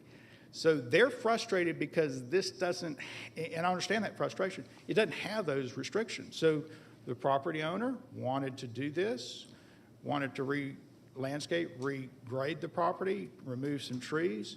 It had an impact on the neighbors, but it's compliant with the county code, and it's in compliance with, there's no architectural control committee and such. If it was a I shouldn't say normal, if it was a newer subdivision with strict covenants, that's what we would expect. So they don't have that, and I understand their frustration why that's the case. And I think that's driving some of the anger and frustration here. We have agreed to a lot of things that relate to the tennis court, and we would maintain the evergreen plantings. We've agreed to some evergreen plantings on this side of the retaining wall. I'm not sure how much that benefits them, but we've agreed to those things. There was a light specifically one security light that was up in a tree blaring on it. We've agreed to angle that and shield it. I find out that there's some other lights along the house. We're agreeing to shield and downcast that lighting. So we have made a lot of accommodation and agreements. This is a common use in the area. Was unfortunate that a professional contractor, and you're going to keep seeing these until and unless Cobb County decides to cite the contractors. They should be going to magistrate court and paying a $1,000 fine when they do this. But until that happens, you're going to keep having this. Property owners should have been able to rely upon a professional contractor. We've done the things that mitigate the impact of the tennis court. We can't totally mitigate the change to the lot that they don't like, but we can do the things that mitigate the impact of the tennis court. Private use, no lights, and landscaping, and they had some concerns about some drainage, and we've agreed to address those too. So I'm here to answer any questions you have. I greatly appreciate your time. Well, 3 seconds. yes, sir. Have a seat, and we'll hear from the opposition, and then once we hear from the opposition, we'll close the public hearing, and then if we have questions, we'll go from there. Please tell us your name. Hi, I'm Leanne Freeman. I am the resident that's directly behind at 4462 Blackland Drive. On this map that he had showed up, I'd like to start that I do not have a tennis court in my backyard, and anything we did in our backyard, we did go through the county and have anything that we need to get permitted. Hi, Mike Dennis, also a neighbor from the existing property. Let me just go through it. We want to show, we heard a lot about why we might be opposing this. There are a number of reasons. The biggest one, as you can see, is the setback. The setback was completely violated. There was no permit process around it. There was no variance approval done before this is done. This is a way oversized court. So the appeal challenges the variance request for construction that was completed without prior approval, a big issue for us. Significantly violating the county setback requirements. The situation at hand demonstrates a flagrant disregard for established zoning laws, the variance process, and the community rights, which undermine the integrity of our whole local regulatory framework. The construction initially was shown as we first received the information as proposed. As you can see, it's nearly complete. There's very little left to do on this. It's been done outside of the process. The property was completed in June 2024. The property exceeds 4 acres, and yet we've infringed all the way in the back into the neighbor's setback. With the tennis court, the viewing berm, and the large parking area or potential building site, we're not sure what's been opened and graded before, but there's a large graded area out there now. The construction ignores the 100-foot setback by regulations by over 80 feet. So we're really looking way back against the property. Not a minor oversight, but deliverable bypass of the process. So our main points of opposition are the community impact, noise and light are going to be our number one. The court, the open area, we're going to have more people out there, more noise out there, more times. We've been told there wouldn't be lighting. We're not sure about that. We've already had a lighting issue, so we're not sure we're going to see anything else. And whether it's right on the tennis courts or just off the tennis courts, we have lighting problems with the neighbor's property right now. Environmental aesthetic concerns. We have the absence of the buffer zone, which we all know is there for put vegetation to keep the noise and the lights down. There's been some mitigation. The mitigation is not nearly enough. There's a good bit of noise, a good bit of light already, and the construction isn't even done. Potential commercial use. As mentioned before, we have the Lions Gate next door. That's a large commercial operation. Didn't start that way. It started as somebody's resident. They kept building onto it. Then they moved and made it into a commercial site. We see the potential for this being a commercial site as well. What's to stop this from being a commercial site? We talked lessons, but also tournaments, bringing folks in, leagues in. There's nothing that we're aware of can stop this, and we just have that much noise, that much light in the area. Precedent. With going through and bypassing the process, what kind of precedent are we setting? There are at least 600 other lots under development right now, all in the same area, all probably with the same expectations. They might get pools, tennis courts. Are they going to bypass the process and just ask for forgiveness later on? And then community consensus. We have a pretty large showing here today of the folks in the neighborhood who are against this. We have a petition we've submitted to the site. 20 as of this morning, homeowners have signed a petition against having this project finished. So conclusion, the variance requested after the fact should be denied. Construction represents not just a violation of county codes, but an affront to the principles of community planning, environmental consideration, and legal compliance. The precedent set is profoundly detrimental to the integrity of the local governance and the community. The best course of action is to mandate the removal of the unauthorized construction and restore compliance with the county regulations. This action would reinforce the necessity of following due process, protect the interests of the community, and maintain the legal and aesthetic standards of the area.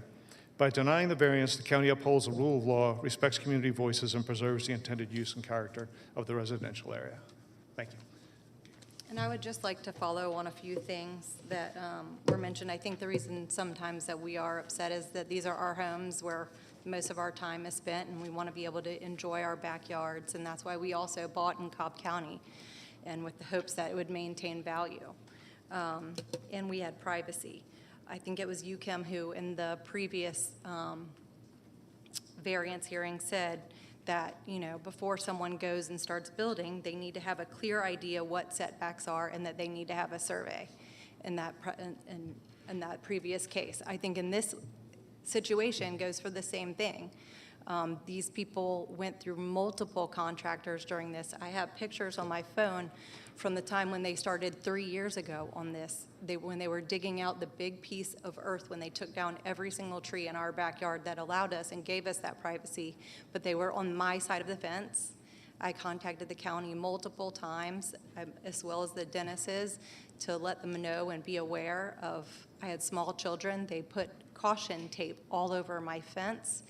When I went and tried to speak with the people that were working, multiple contractors came up and gave me an obscene gesture in front of my young kids.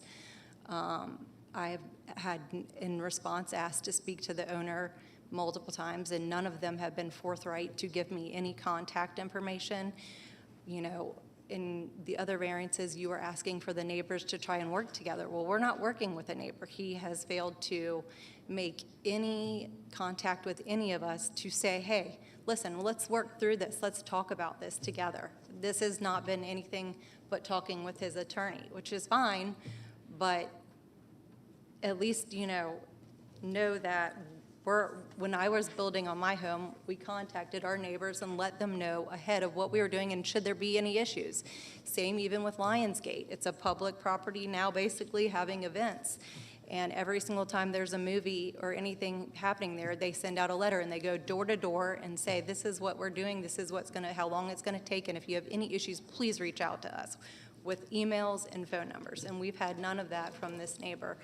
Our other thing is should you approve this, is how are we to police any of this? You're gonna leave, is it left up to us to just hope that, your guidelines that you set forth, they do what their word is or stick to it? We don't wanna have to constantly being out there to police this issues either. So we just wanna make sure whatever moves forward, that is taken care of and that it doesn't become a further issue down the road. The sports court, though, is not, it's listed as a proposed, which it's clearly not proposed because it's there. All it needs to do is be painted. The dimensions of it are twice as big as a regular tennis court. And I know that the attorney liked to mention Atlanta Country Club. The Claytons are members of Atlanta Country Club. And we have members here today that have never seen Miss Clayton play tennis. So I don't know why she's gonna, if all these years that she's been a member of a tennis club that has really nice tennis courts above, not even a mile away, is she gonna start doing that on a double-sized tennis court now? So those are just some of our concerns, and I hope that you will take those all into consideration, and we thank you for your time.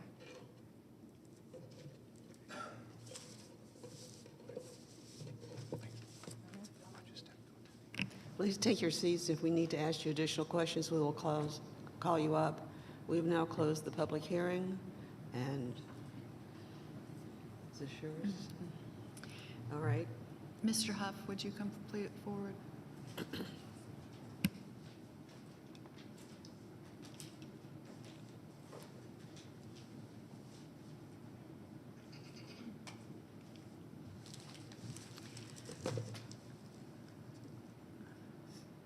All right, you've heard the opposition's points, and I'm offering you the opportunity to address those. Yeah, I'd be glad to. This is the common property line. And we have created this buffer with 15 feet beyond the retaining wall, so that typically you wouldn't have a buffer in residential to residential. There's a 15-foot buffer that's been replanted with evergreen plantings. I do want to point out that, and I talked to Mr. Peters earlier, that's a basketball goal on Mrs. Freeman's property that is oversized and would need a variance. So it's either granted a variance, which I didn't find a record of it, but records aren't real good, but that other accessory structure is oversized.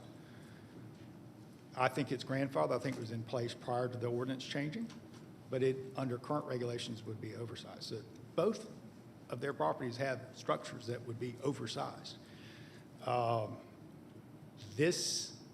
Everything they've asked for that relate to the tennis court we've agreed to mitigate. No lighting, private use, one court.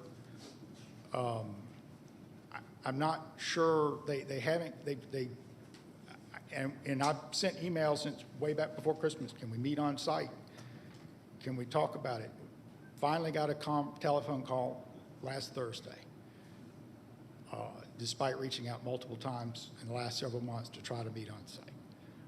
But this is not a precedent-setting situation when you have this.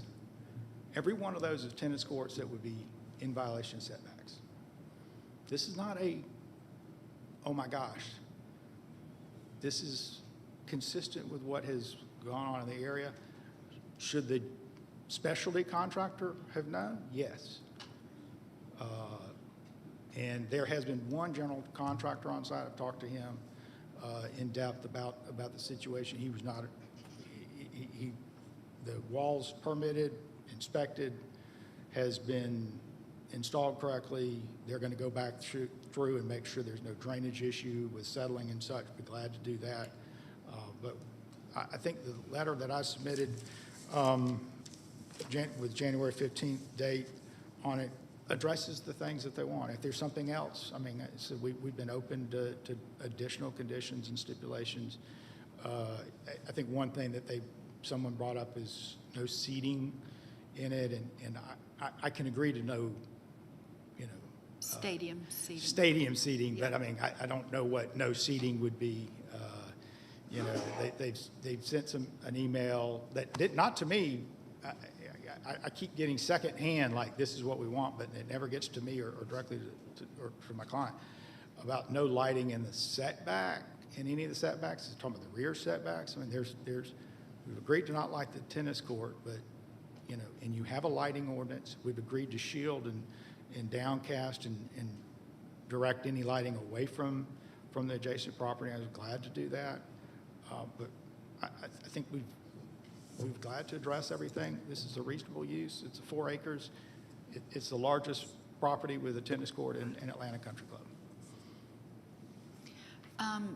It might be good if you read the stipulations into the record. Yeah. There will be only one tennis court, and I don't play tennis, so I want to be clear. I think there was some question. It can play doubles, but it's one court. I hope I explained that correctly. It will be striped for single and double like a typical tennis court. The tennis courts will be for personal use only with no outside use or commercial use such as lesson for others. The tennis court will not be lighted. All outdoor lighting will be downcast or shielded so it does not shine towards adjacent properties. The retaining wall that was installed in 2021 with a CO, that we will go back in and ensure that there's no settling or erosion. And keep in mind, it's coming from their property on us. It's kind of the opposite of normally you're worried about water going to them or mud going to them, but they're worried about, and appropriately so, that if it settles too much, they get gaps under the fence. We'll address that. And then we would do evergreen plantings along the bottom side of the retaining wall, which is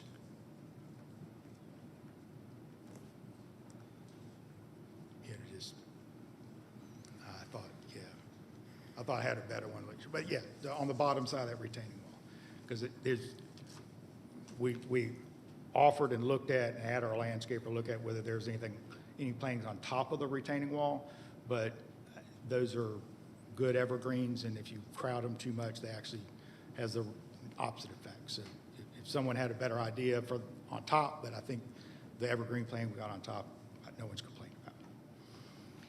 So can you go over, the mics in here are really bad, I'm sorry. Regarding the trees, so is there going to be a second row of arborvitaes added or not? Well, it would be evergreen plantings along our bottom side of the retaining wall, because that wall is as low as high as 12 feet. I mean, it's 12 plus feet below grade. I think it needs to be evergreen plantings. We'll be glad to submit it to the county arborist for review and approval. But if you think you're going to get an evergreen planting down there that's going to enhance the buffer you're already getting from the, what's on top, that's not going to happen. Okay. All right, does anyone else have questions? Just one question, and it's not completely relevant, but the area that they have cleared, do you know what they're planning on using that particular area for, since it's raw dirt at this point? And let me make sure.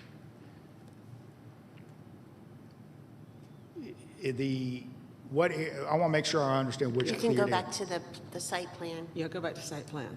there. There. Yeah, there's an addition that is contractors building on that.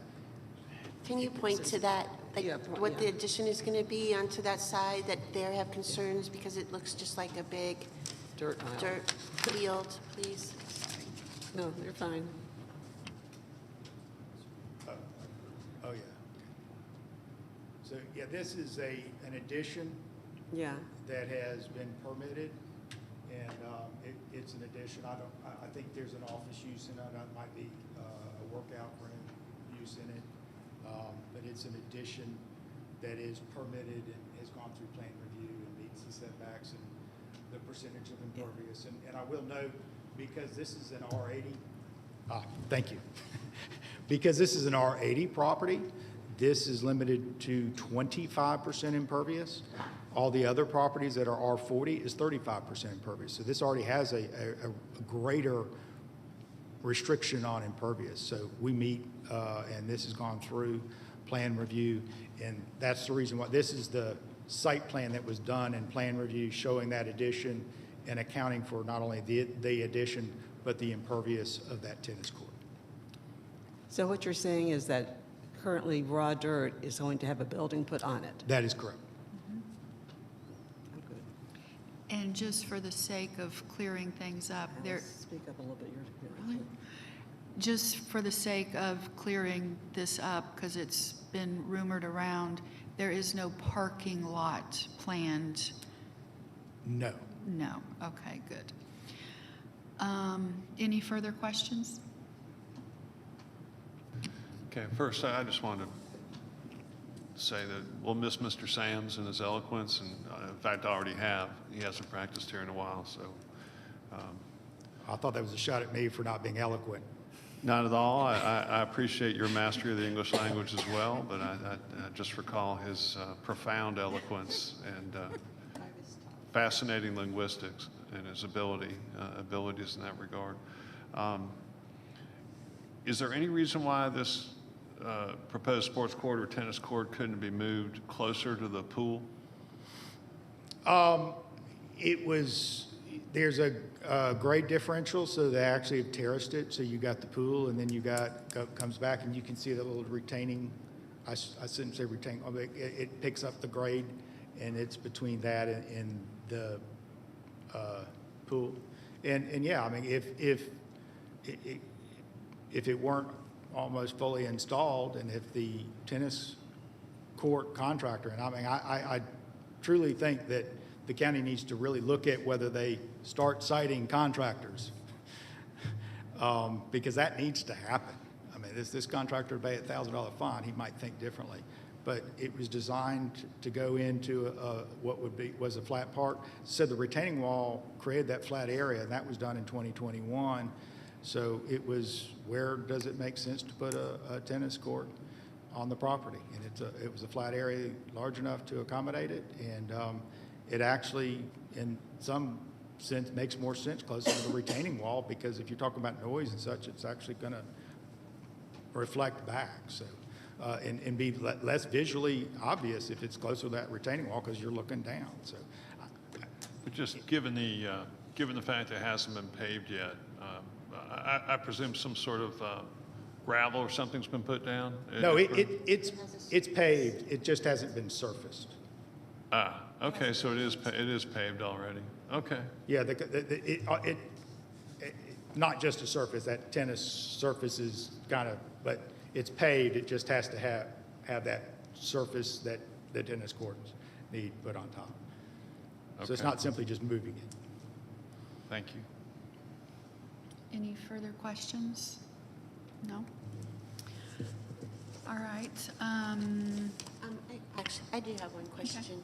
I just want to clarify things with the lighting. Yeah, There will be no lighting whatsoever around this tennis court. that is correct. Okay. And the lighting that you have is that is attached to the house. And the lights that the opposition was showing was one that was directly attached to the house on the outside of the house. So all lighting on the existing house and all lighting on I think they're building a garage and then another room, all lighting on all buildings existing and to be built will all have downward shielded lighting. Correct. Yeah, and it will not glare So on, then and the that's in other- the step ladder that way. Okay, the other question, because when I was out there with the commissioner, I didn't see the pole lighting. There's a pole lighting that goes on when he walks the dog. Correct. Can you, He's having a contractor come out next week and take care of that. It's either going to be removed or shielded or moved to a different location. But it was a security lighting that got only turned on when he had the dogs go out at night because they are, so it's not a motion light? It's No.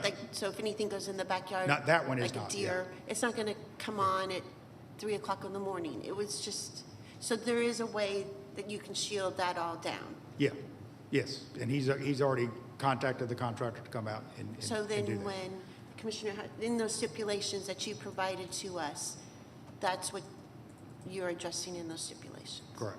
What I would add, and you mentioned some lighting that you've seen. I haven't seen those pictures. I would ask the neighbors to send those pictures to me so Well, it's that I just- can It was share one it. of the pictures that's attached to the house, so that just you can, he knows, or you can go look at the house. All lighting, it doesn't matter, all has to be downlit. Right. If there's a specific light that's causing an issue, I mean, my client needs that feedback to know this is, And I think it's the only house, it's the only light on the house right okay. now. That's all, thank you. All right. Thank you. Anything further? All right, thank you. This case has had a lot of comments from the neighbors, and we have done our best to address their issues. As stated, code does not keep folks from cutting down trees, which then increases your noise level from the road. I do believe, based on what was said today, that there are possibly a civil case regarding the trees that were cut down on your property, not their property, but that's for y'all to decide and go forward with that if you wish. I've read the stipulation letter, and I believe it addresses all of the concerns and the issues that have been brought forward by staff and the neighbors and the other commissioners. And I make a motion to approve this case with the stipulations that were just read into the record. I second. Please place your votes. Motion is passed. It's approved. Thank you. Before we go to this next case, does anyone need to take a break for a few minutes? No? No, good, okay. We have another case. Huh? We have another case. Yes. Yes. Mr. Peterson? Okay, next case is variance case V-150. Kofi Nagbe requests a variance to allow encroachment of the 65-foot undisturbed street buffer. And number 2, increase the maximum allowable impervious coverage from 40% to 57.98% in landlot 520 of the 16th district. The property is located on the west side of Shaw Road, north of Mitchell Falls Court. Is the applicant present? Yes. The director of the applicant is here. Is there anyone here opposed to variance case V-150? No. Let the record show there's no one opposed. Would the applicant please come forward and be sworn in? They just got short.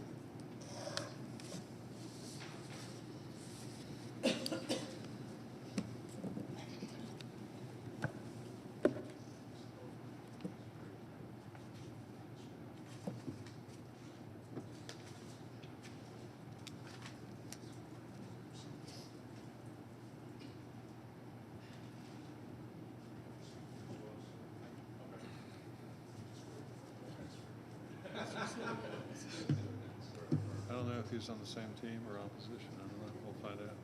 Find out how they, if they act like magnets or repel.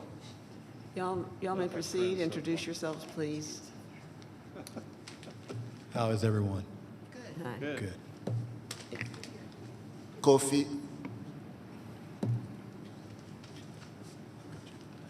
This is my customer, Kofi Nogby, and my name is William Souter. I'm the president of Southeastern Land Management.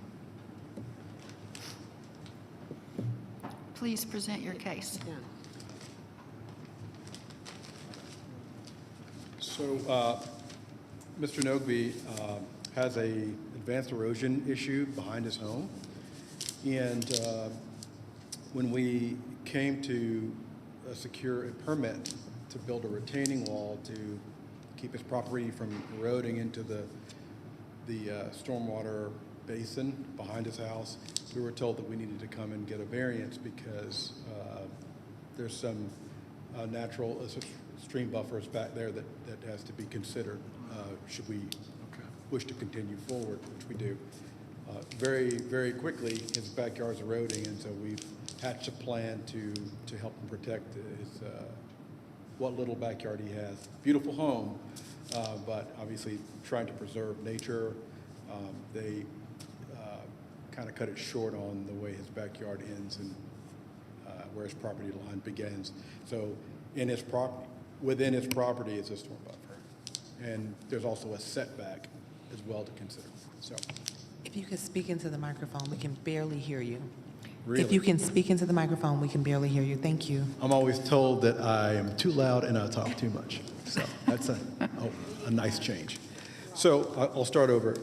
So Mr. Nogby's backyard is against a stormwater or stream buffer, and his backyard is quickly deteriorating and eroding into that buffer, and we're trying to help him secure his backyard by building a retaining wall there. So when we came to secure the permit, we were told that we needed to come see you all.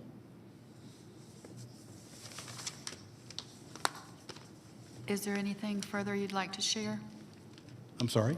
This is your 10 minutes to tell us about Oh, the situation. my attorney usually does this, but here we are. So we have a very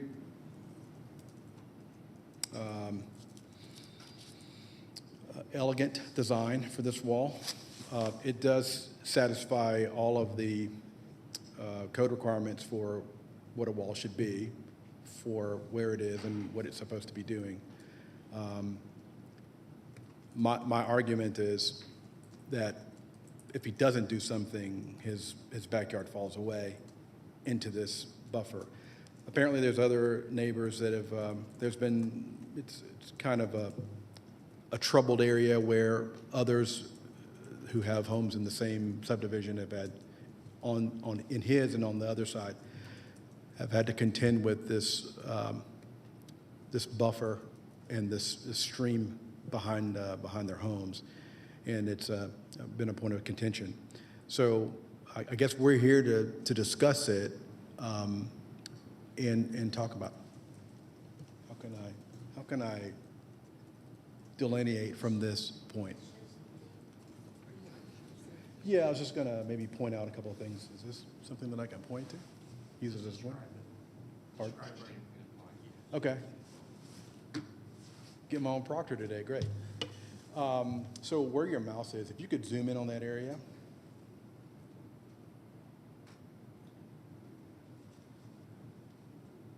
Hopefully it will render. Will it take a minute to render or will it be that distorted?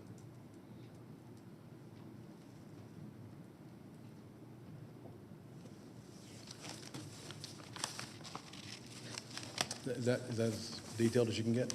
Okay, shame on me for not being better prepared. So, if you could focus your eyes on the right side of the property back there, as you can see,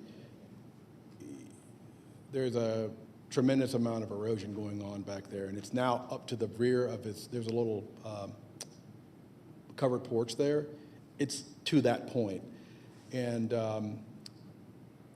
I guess right in the middle there, if you move your mouse right, if you move it up, it's right there. That's where we're trying to create the wall there. Actually, let me see this mouse a second. I'll show you. Make your job really easy. So right here, from this distance to this distance, that's really all we're trying. That's really all we're trying to protect is from this distance to here, and the easements back here. So we are. Get my own microphone. Man, you guys are really showing it up today. So here to here is where the wall, was where the proposed wall will be. I do have some media that I can show you that talks about that. But this is really all we're trying to protect here. Here, it's less of a problem, but right here, you've got about a 6 or 7 foot drop off into this little valley here.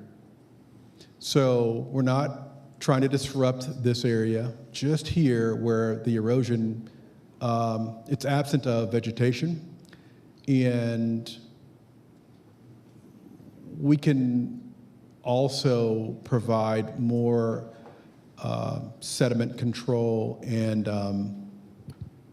stabilization for this area as well. But it's a really small area. It's around 30 to 40 feet that we're going to have to disturb. Maybe 50 in the preparation phase, but in terms of an actual improvement, you're only talking about 30 to 40 feet right here.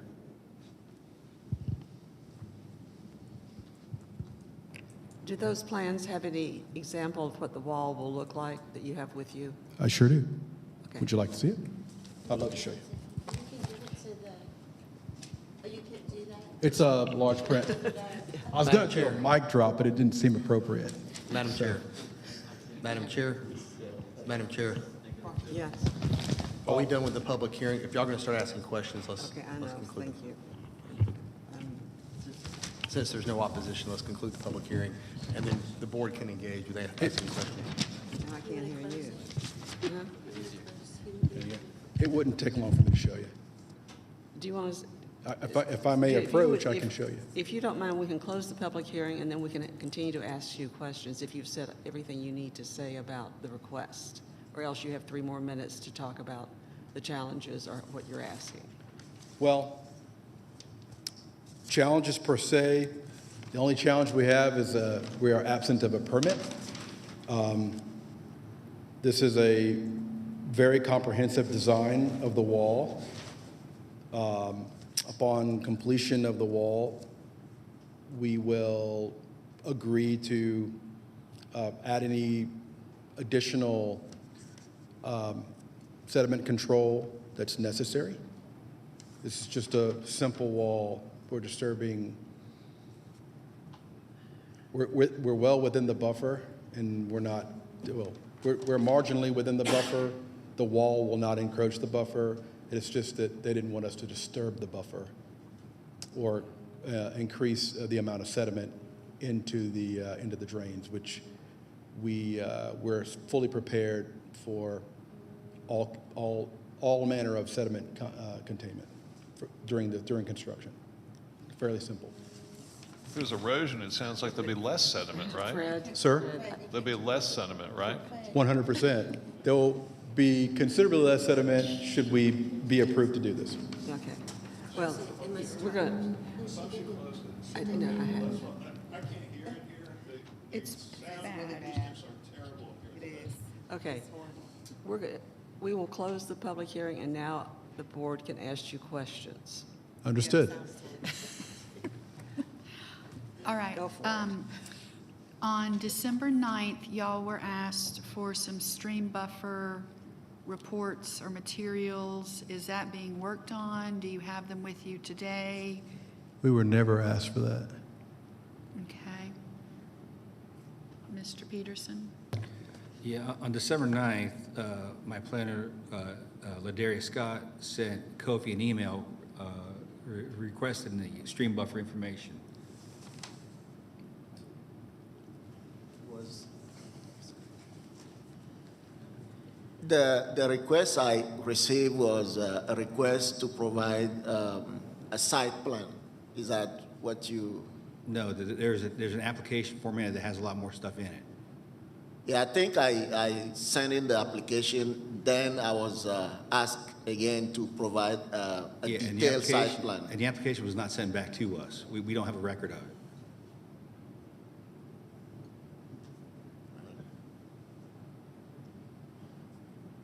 That is just a surprise to me. I went in myself to submit the application, and I mean, the only thing that not was missing, but the request that came after that was a detailed site plan, which I also emailed. And who did you email it to? In the email, I think Scott was on the email. Frank, Mr. Frank, forget the last name, was in the email as well. Yeah, because we don't have a copy of that.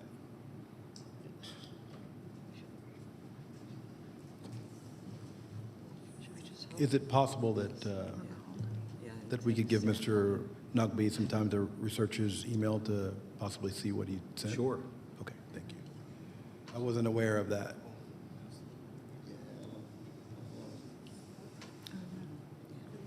Yeah.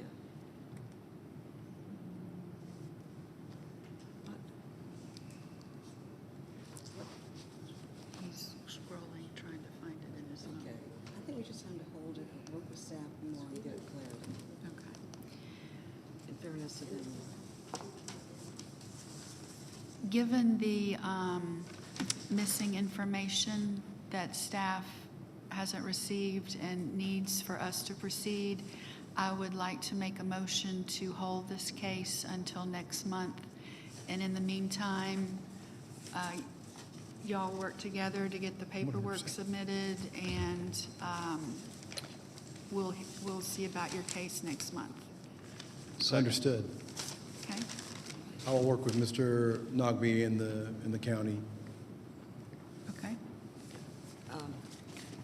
You were Maybe directing me? Mr. Scott can help you. Okay. He's right there, and he can talk to you, and you can work out Yeah. a good email, and the information and all of that. Would be Yeah. perfect. Thank you. Thank you. Thanks, everyone. Sure, thank you. Restate your motion. I think it. I make a motion to hold this case until next month so that the applicant can provide documents needed regarding the stream buffer. Second again. All, please place your votes. We've approved holding the case until next month's meeting. Thank you. And also, we have a little housekeeping. Mr. Johnson, since I was not at the work session, I can't vote on that particular set of minutes, correct? You can vote on that. You can Okay. still. We have two sets of minutes in front of us, one from the December 11th. Motion to approve the December 11th. Second. Second. All in favor, vote. Okay. Vote to approve the minutes of the special call meeting on January 6th. Please place your votes. Thank you. It all, huh? Second. We're all a little tired, I think. Also, do I have a motion for adjournment? Yes. I make a motion to adjourn. Do we have a second? Yes. All in favor, please place your votes. Okay.